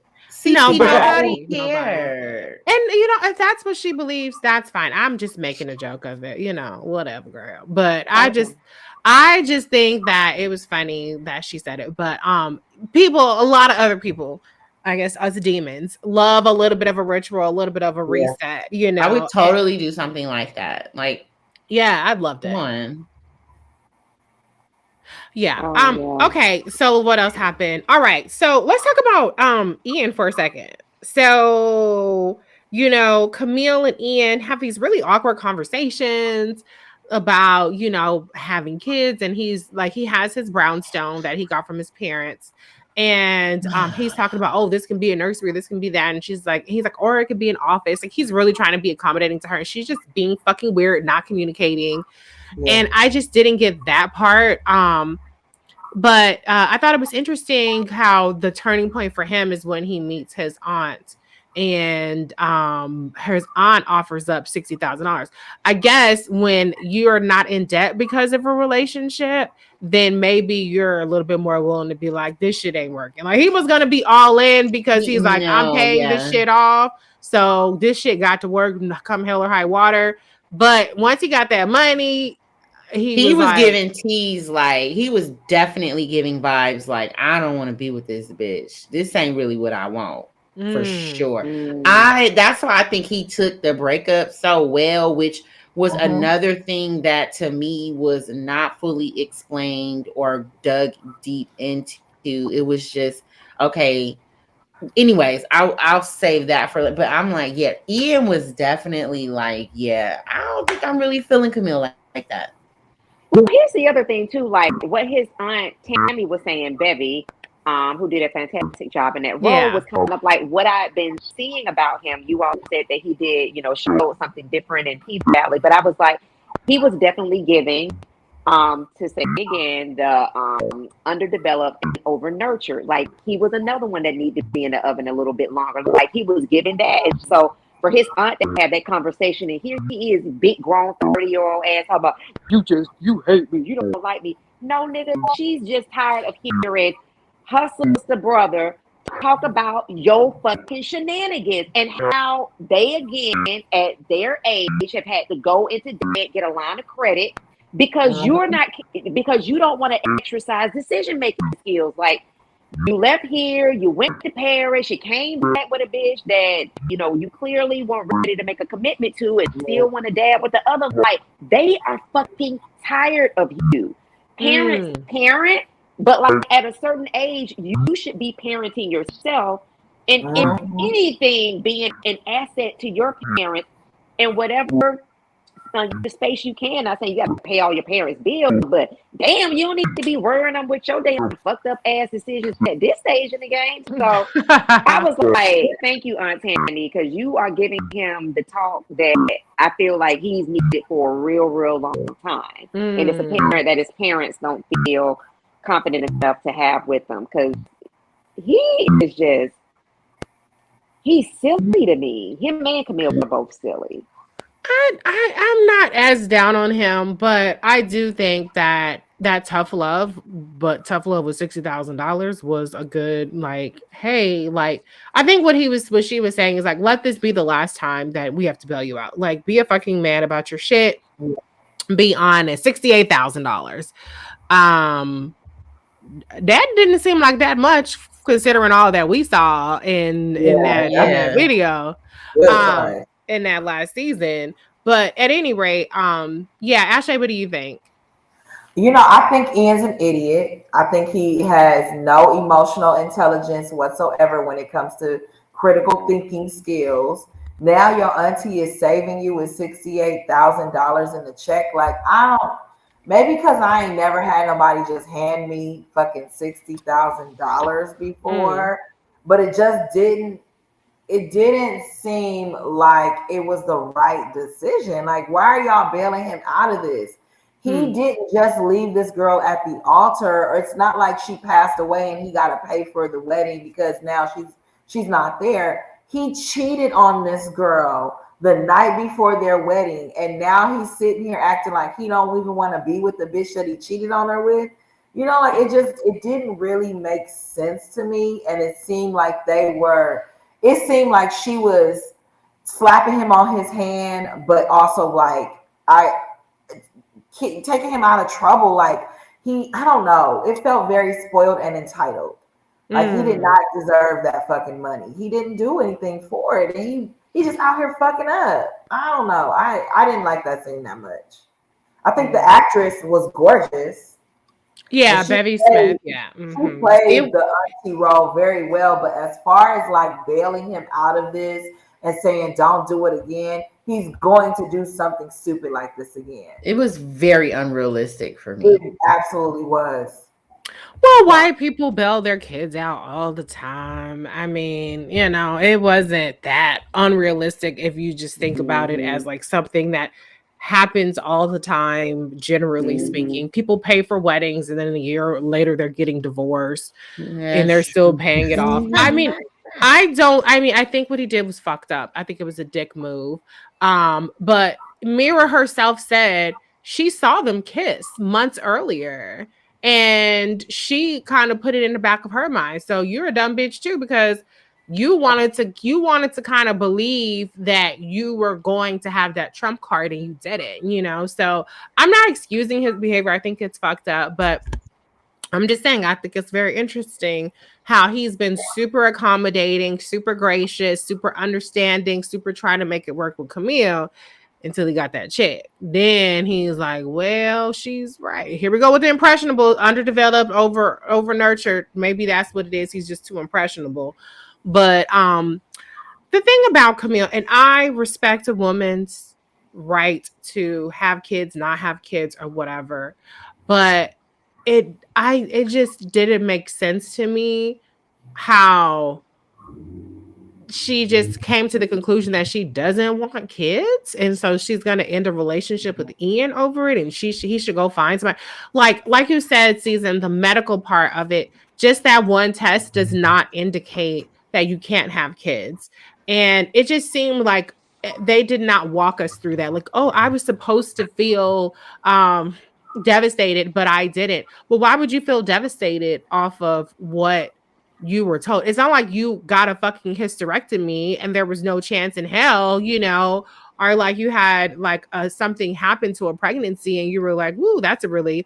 Like, I think that with Quinn's mom, I don't know why you took any kind of cues from her stupid ass. And right, for me, like, they could have left that scene out because that just added more confusion What the fuck was she doing at her house? You just pop up at anybody's house and drop gems about motherhood. Like, to me, if they wanted to show Camille's journey to deciding that she didn't want more kids, I think another scene with her own mom would have been more fitting than a scene with Quinn's mom. Like, it was just, it made no sense. And that's been my issue both of these episodes. Like, how did we get here? Yeah. How did we get to this point? The math ain't mathing for me. Am I looking for too much? Because after her talk with Quinn's mom, I was like, okay, well, whatever. You know, all older Black women say that shit. Like, you know, you young bitches, y'all need to have kids. It's the best thing ever, whatever. Like, she didn't say anything that fucking, like, life changing. No, but she didn't say anything. It was just a very basic, out of nowhere, out of the blue, where this coming from conversation. So I it's not that I care about Camille, but it was just like, okay, how we get here, girl?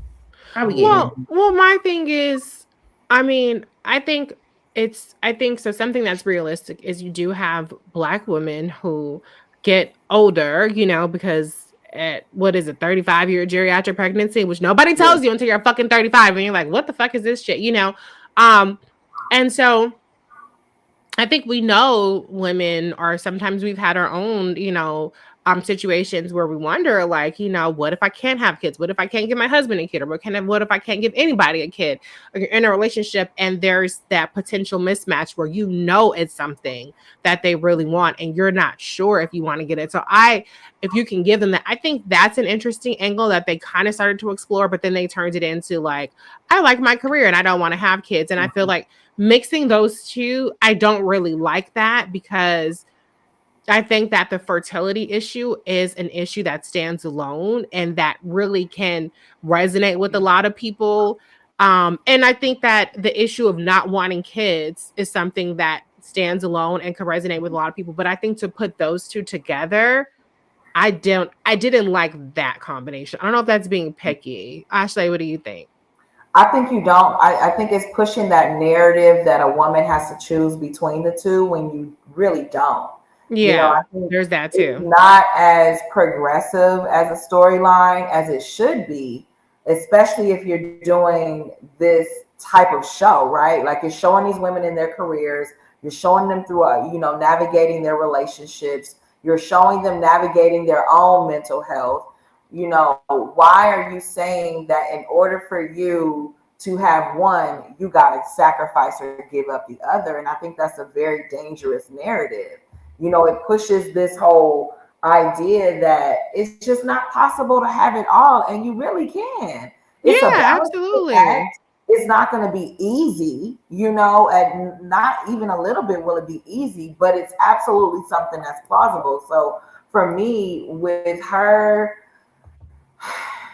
Camille is annoying off rip. I mean, I love Megan Good, but the character, they did a fucking horrible job with this character, you know, because now she done broke up this marriage and now she breaking up with him because she decided she don't want kids and I know he does. And it's like, well, but y'all were together almost to the point of being engaged, and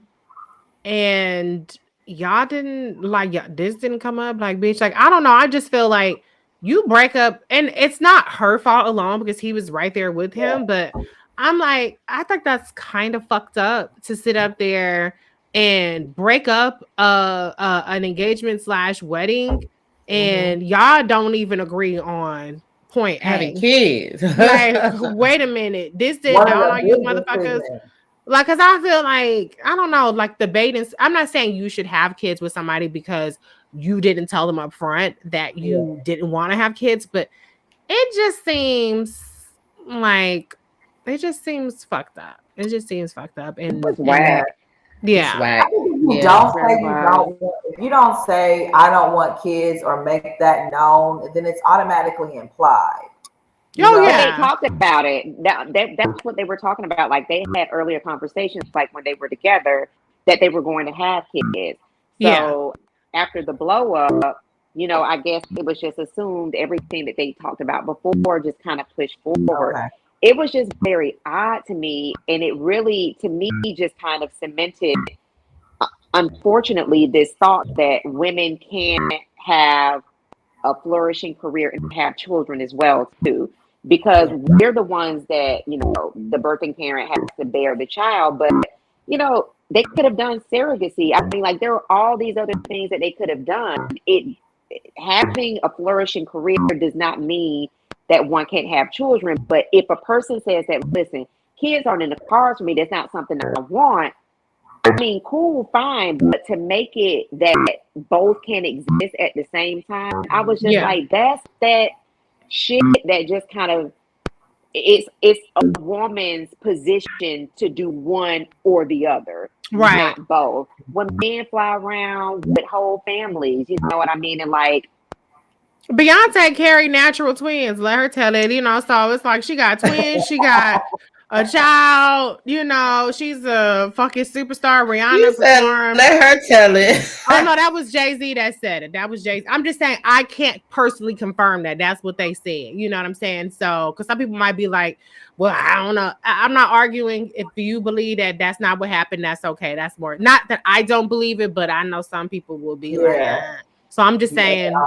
It's not an argument with me. I don't care that much.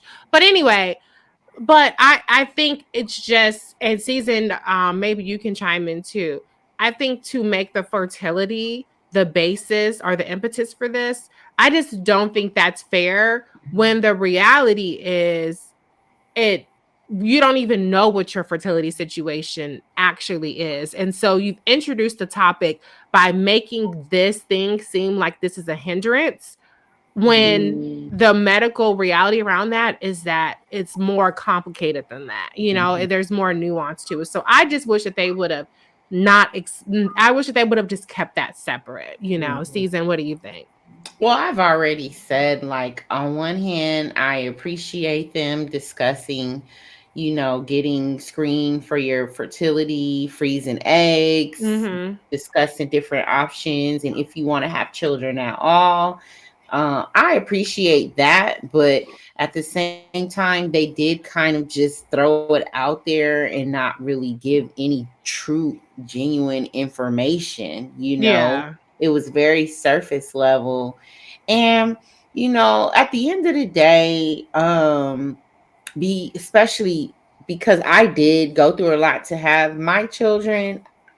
You know, if you don't want to have kids, don't have no fucking kids. If you know, if you want to jam a nigga up and lead him, if you want to jam somebody up, and because men, they're the same way too. There's men out here with vasectomies, you know, that's true. In full-blown marriages and relationships with women who want children. So, you know, that aspect isn't fair, but it's just like, be honest with yourself from the beginning and don't let one set of labs send you in this spiral. If anything, follow up those labs or get fucking therapy. Get in therapy and deal with and start to wrap your head around, well, why aren't I upset about this? I'm allegedly in a great relationship. He wants children.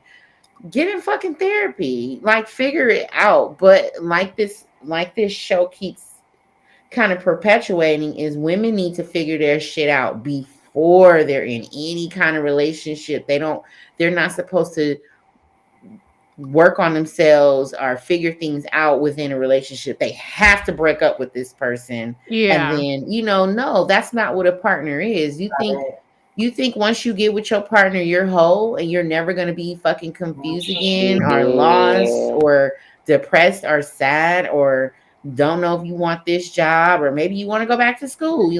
So it's just, it's all fucking stupid to me. I'm sorry, you guys. That's why I'm just like, it wasn't good. It wasn't good to me. I still think that it was good. But you know, but to be fair, I feel like Ian did always encourage Camille to communicate her concerns, and it's like, I could have supported you. Like, dumb though. But I'm just saying, I know y'all are not Team Ian. I like Ian still because I do feel like he tried to be open and supportive, but she doesn't have the capacity to I think she needs to be in therapy. Like She needs needs a life therapy. coach, like hardcore. She needs, yeah, like she needs to figure her shit out because she just weird. Like, girl, what are you talking about? What are you talking about?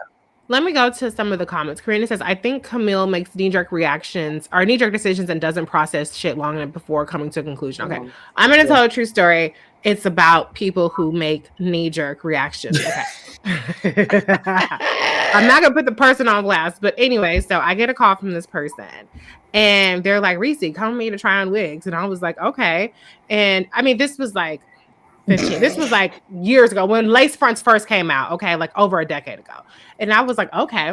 And I'm thinking to myself, like, well, I thought you just got braids. And I mean, like individuals that are like down to your ass braids, you know, like long braids. I'm like, I don't know how the fuck this wig is going to try out. But I was like, whatever, I'm going for the ride. So we went for the ride. And, you know, the wig seller is like selling it. This is like his and hers in LA. Y'all probably don't know that, but Ashley, you would know, like, it's like a high end, you know, like, you know, like hair shop. And they're selling it. And the person I'm accompanying is like, oh yeah, Reese, what you think? What you think? And I'm like, like, you know, you're not trying the wig on because you have all this fucking hair on your head. So you can't try the wig on. But she buys the wig several $100s, whatever. So we're in the car on the way back. And I'm like, so what are you going to do about your hair? You know, because, you know, how are you going to wear this wig? You just got braids. Like you like just got braids like 3 days ago. She was like, I'm going to cut my hair. And I was like, wait, what? She was like, yeah, I'm just gonna cut my hair. And I was like, that's not a good idea. She was like, what do I need hair for, Reese? What do I need hair for, Reese?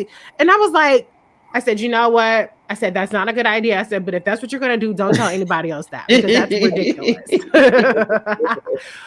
But she was so excited about this fucking wig, and she got it in her head, like, I'm gonna wear this lace front wig like Beyonce, and I will shave my fucking head to do this, even though I don't know how this wig is going to look on me because I didn't try on the wig because I have fucking hair full of braids. So next day, I call her up. I was like, hey, so how did the wig look? Like, how did it turn out? And she was like, I didn't like it. And I was like, oh my God. And then she's like, I was like, well, what? I said, did you cut your hair? And she was like, no, I didn't cut my hair. She's like, thank you, Reese, for telling me not to cut my hair. It was because you told her not to. Because I told her not to. So she cut the braids, you know, shorter, but she was going to like literally fucking shave her head. And I was just like, but because I told her, and I didn't press it. I wasn't like, I would throw this wig out the window if you tell me one more time you couldn't. I was just like, that's a horrible idea. Do not do that. And I was like, and if you are going to do it, don't tell anybody else you're going to do that because that's really dumb. And so she didn't. So all this to say, there are some people that really get fixated on this one thing that they have in their mind, and they're willing to jump off the ledge without really knowing what it looks like on the other side of the ledge, because they can't see any other way of accomplishing something. And so back to your point, Erica, we got to stop this attitude or this narrative that you have to do things a certain way. Like you have to break up to get this revelation, or you know, like I just think that we need to like, and Camille is the queen of like, she's fucking neurotic. She goes and quits, and then she comes back to get her job back, and then she goes and kisses Ian, and then she's like, I don't know if I want kids. Like, she's so fucking neurotic and annoying and ridiculous. And I support a woman who says that she doesn't want to have kids. That is perfectly fine. Yeah. But I just don't think that the show really sold it in a way that you build up this relationship, the stakes are high, and then they just both kind of walk away like, okay. Like he says, so that's it. And it's just like, yeah, well, what the fuck did we watch you guys for the whole season for? Yes. 2 seasons. To watch them blow up their life like that. Yeah. And I think to Season's point, to say like this about it really kind of continues to perpetuate this narrative that you got to have it all the way together. The fuck you don't. Like that's what partnership is about. Partnership is about shit. If I can't take these steps, you got me. And if both of us can't move, nigga, we both gonna be couch locked. Like that is what partnership is about. But it is really saying that we have come to a place where you got my 6, I got your 6. And the shit doesn't always look pretty. I always tell people, like, it looked one way here, but Chris know the deal. Like this nigga's had to wipe my ass. This nigga's had to bathe me when I could not walk for months. When the bitch could not read.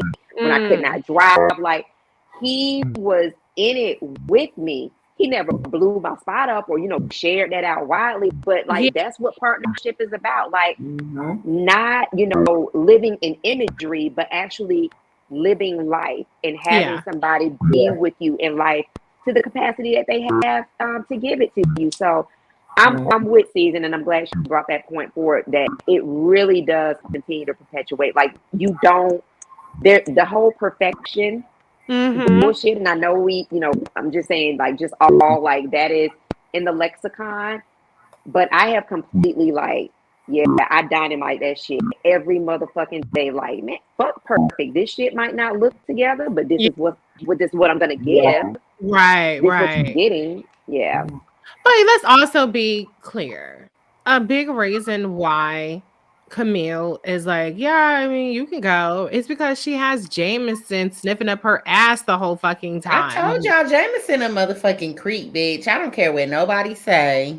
I don't think that Jameson is a creep, but I think that Camille feels like, you know what, I'm kind of calling the shots here. I'm holding the cards. So if Ian walks away, I still got this one over here. And he's more in line with me in terms of the grants and the career and all that stuff. Yeah. So I think that influenced it. Okay, let's go to some more comments. Michelle says, they made fertility convenient out. There's a difference between someone who wants kids but hasn't met a mate and someone that has a mate but is ambivalent or hiding that they don't. That's true.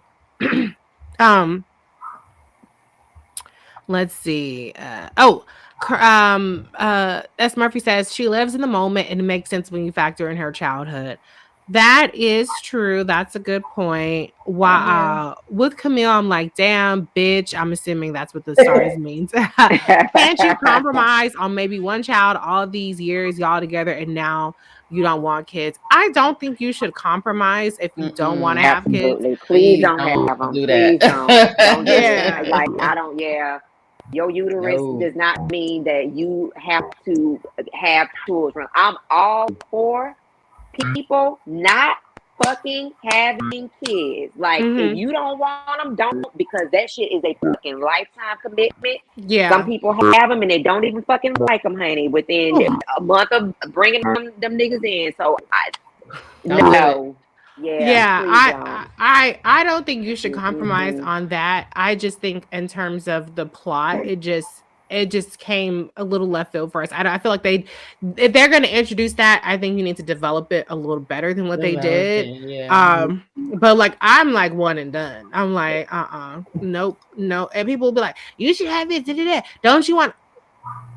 No, exactly. I'm all set with, and I love her to death, but I'm just saying, like, when you have one kid and people are like, when's your next one? Where's another one? No, I'm all set. Anyways, okay. Michelle says this wasn't someone she just met. She should have known and left him alone. I know. I think the egg testing was more confirmation for her, but the reality is that the egg testing is just one step. It's one test. So I just hope that nobody else takes. I mean, I hope that people who are watching this, they have a good medical team that's a little more nuanced and supportive than what the show. And it's not this is not Grey's Anatomy, so it's not their responsibility to go any more in depth than what they did. But I just I said, as I can't relate as an only child that's currently single and childless. If I don't have kids, the bloodline will end with me.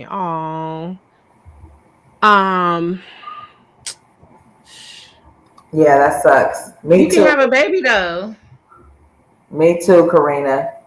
My bloodline will end with me. But if a child is what you want, if you want to raise a child and continue your legacy, you can do that without a man. It may not be that is true. It'll look different than what you may have dreamed of, but if having a child and raising a child is the goal, The only route is not only through a man. You could absolutely do that shit. achieve that Mama's goal. baby, daddy's know? maybe. You are absolutely right. I'm glad you brought that up. I mean, there are women who, you know, do have kids on their own. They have through IVF.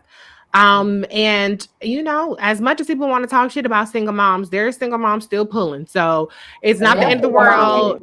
If so a single mom. So if you go on ahead and have one, and somebody come, that's not gonna stop somebody from coming along later. They might be like, "Oh, even better, you already have a kid, so we ain't got to have that conversation." You know, but men love baby mamas. Let's just put that out there. Baby mamas be winning. They be winning out here. Okay. Well, I feel like Kevin Samuels said, "Well, they know you fucking." I mean, he said it as a pejorative.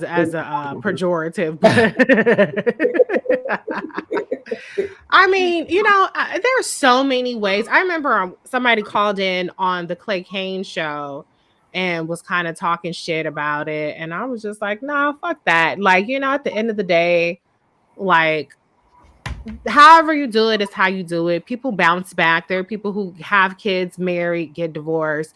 There are people that have kids from a variety of circumstances. I'm not saying what anybody should do, but what I'm saying is it's not my business what you do. And I think that you shouldn't make other people's judgments something that might stop you from doing it. It is a challenge. I will say I can't imagine not having my husband. I can't imagine like not having my mother-in-law.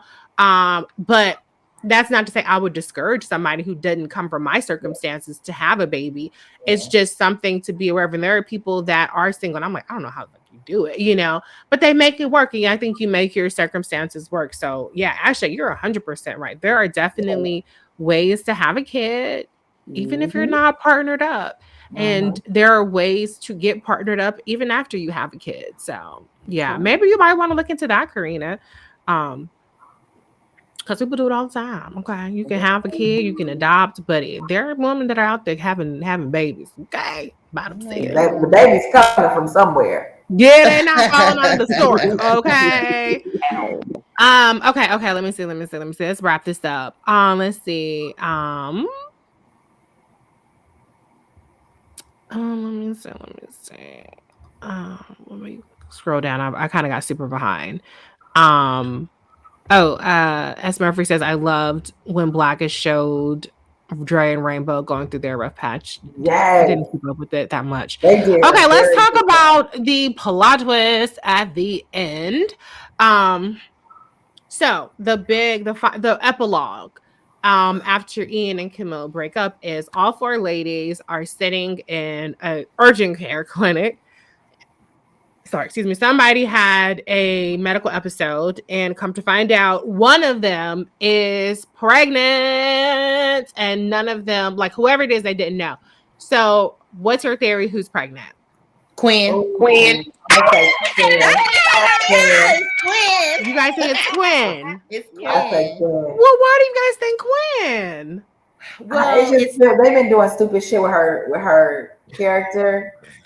It fits. You know, she done went but had sex with this man all throughout Puerto Rico, and now she coming back and she pregnant.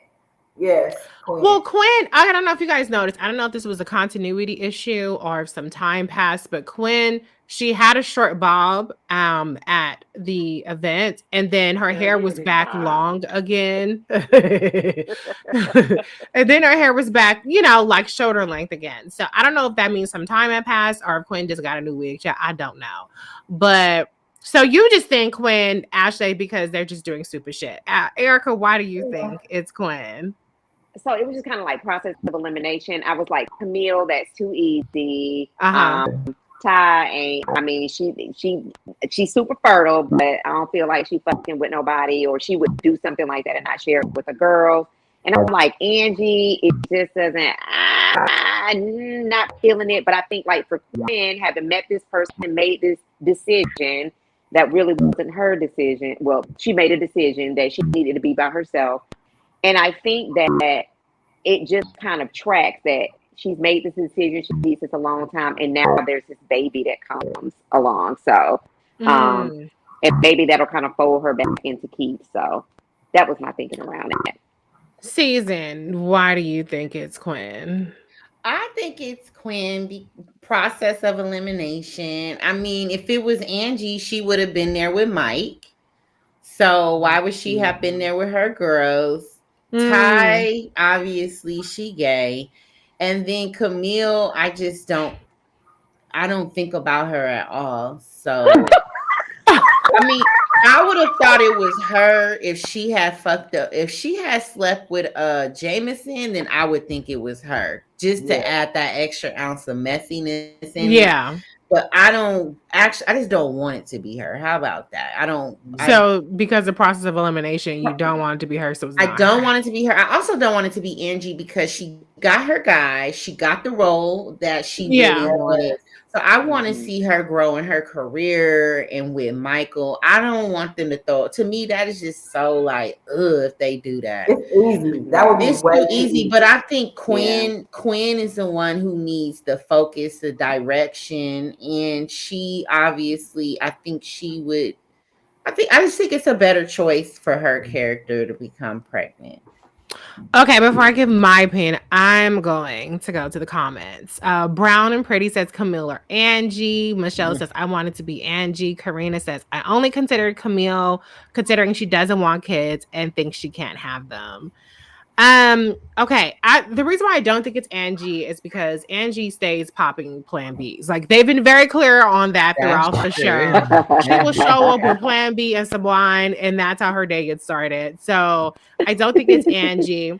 I don't think it's Quinn because if you're there because you had a medical situation, regardless of the situation, you wouldn't be on the ends. So Quinn and Angie were on the ends. You would be in the middle because people would be surrounding you. Also, she didn't have that much of a reaction for me. The reason I think that and I don't think that it's Ty because Ty was going through getting her eggs frozen.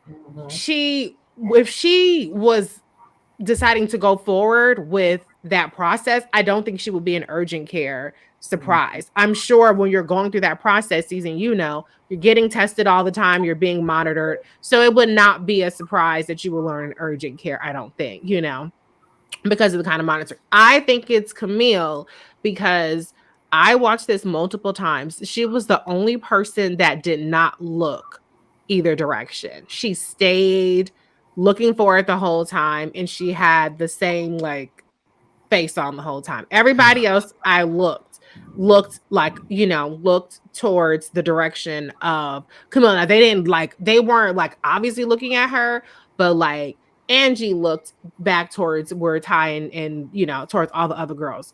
Quinn looked towards all the other girls. Ty kind of looked both ways, and the whole time Camille looked straight ahead. So I think it's going to be Camille. Now, what I don't know is, and this is what I would be so fucking pissed. I'm going to be pissed because only reason why I think some time might have passed is because of Quinn's hair. It might have been a continuity issue and not like they were trying to signify the passage of time. But I'm going to be pissed if Camille and Ian broke up and she got with Jameson and she ends up getting knocked up by Jameson. And so now she finds out she's pregnant, but it's by Jameson. And then she's like, oh my God, like I broke up with the love of my life because I didn't want to have kids. And now I'm pregnant by this guy. If that happens, already pissed me off. I know. I ain't doing no recap. People want to see season 3. Like they have got to get the camera off of Camille. I don't know if they can feel the Funyun heat coming. Yeah. But they have got to stop making this person who centers herself in everybody else's bullshit the fucking focus. Yes. Yeah, I'm tired of Camille. So I'm only saying this because if by any chance the Harlem writers are watching, please do not fucking do that. Please do not do that. We do not watch Harlem for Young and the Restless. We do not watch Harlem for Love and Hip Hop. We watch Harlem because Harlem does an amazing job like representing a diverse, and yes, Black women, all Black women can be diverse, a diverse set of experiences of Black women and sisterhood. And because it's funny and because it has fabulous fashions and so many great things. And I think Camille, I think they went the wrong direction with Camille this season. I'm not anti her right now, but I promise you, if this is a fucking Maury Povich situation, we are going to be dragging the show all day, every day. So We please, don't watch the Yeah. show for Camille. Please don't make this shit Please happen. don't. Ugh. I Yeah, don't even have a that's gonna be problem with annoying her. as fuck.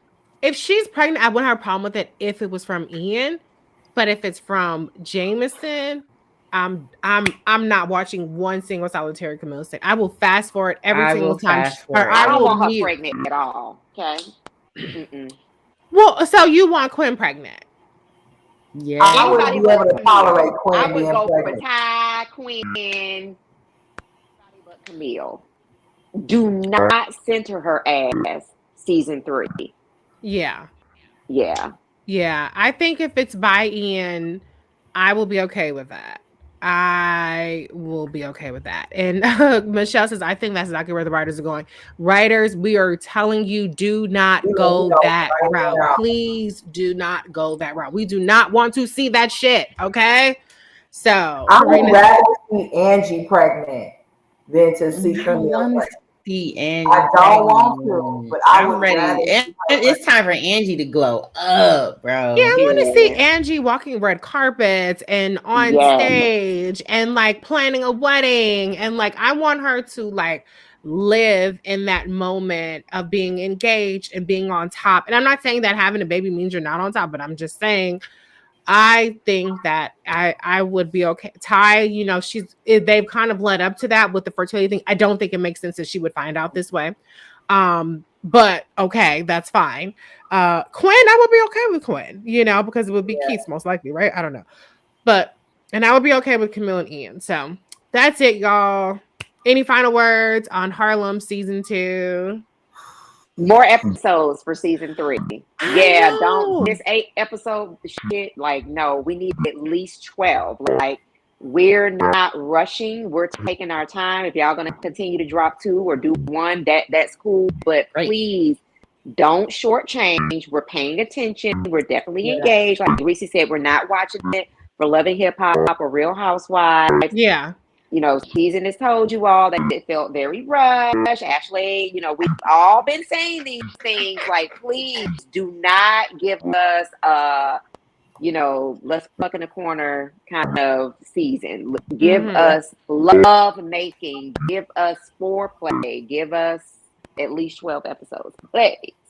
Yeah. Well, at least the first season was 10. This one was 8. So at least give us 10, if nothing else. At least give us 10. But ladies, it's been so fun. Karina says, will you have reviews for Bel Air? I don't know. I don't think nobody watches, like, not everybody on the panel watches this. So we're gonna find something, maybe Run the World, because Run the World comes back in May. So we might be MIA for a while.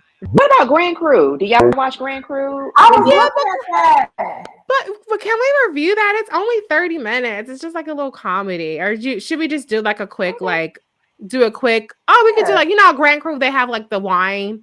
They have the wine thing. They meet up at a wine bar every episode. That's like the thing. You guys haven't watched Grand Crew? I've never seen it. Oh, I Grand haven't. Crew is so bad. funny. It has Nicole. What's her name? Nicole Byer. She's on there. She's funny as shit.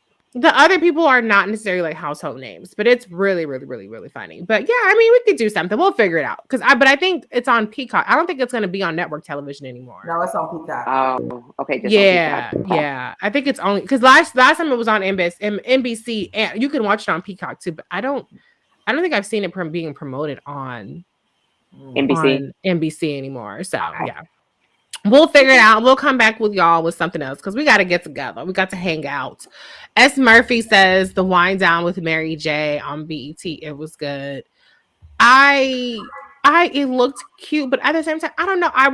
When I heard she was coming out with a talk show, there was a part of me that was hoping that it would be like a talk show, not like her sitting down with her celebrity friends. I love Mary. Like, I would love Mary to have J. her on Blige?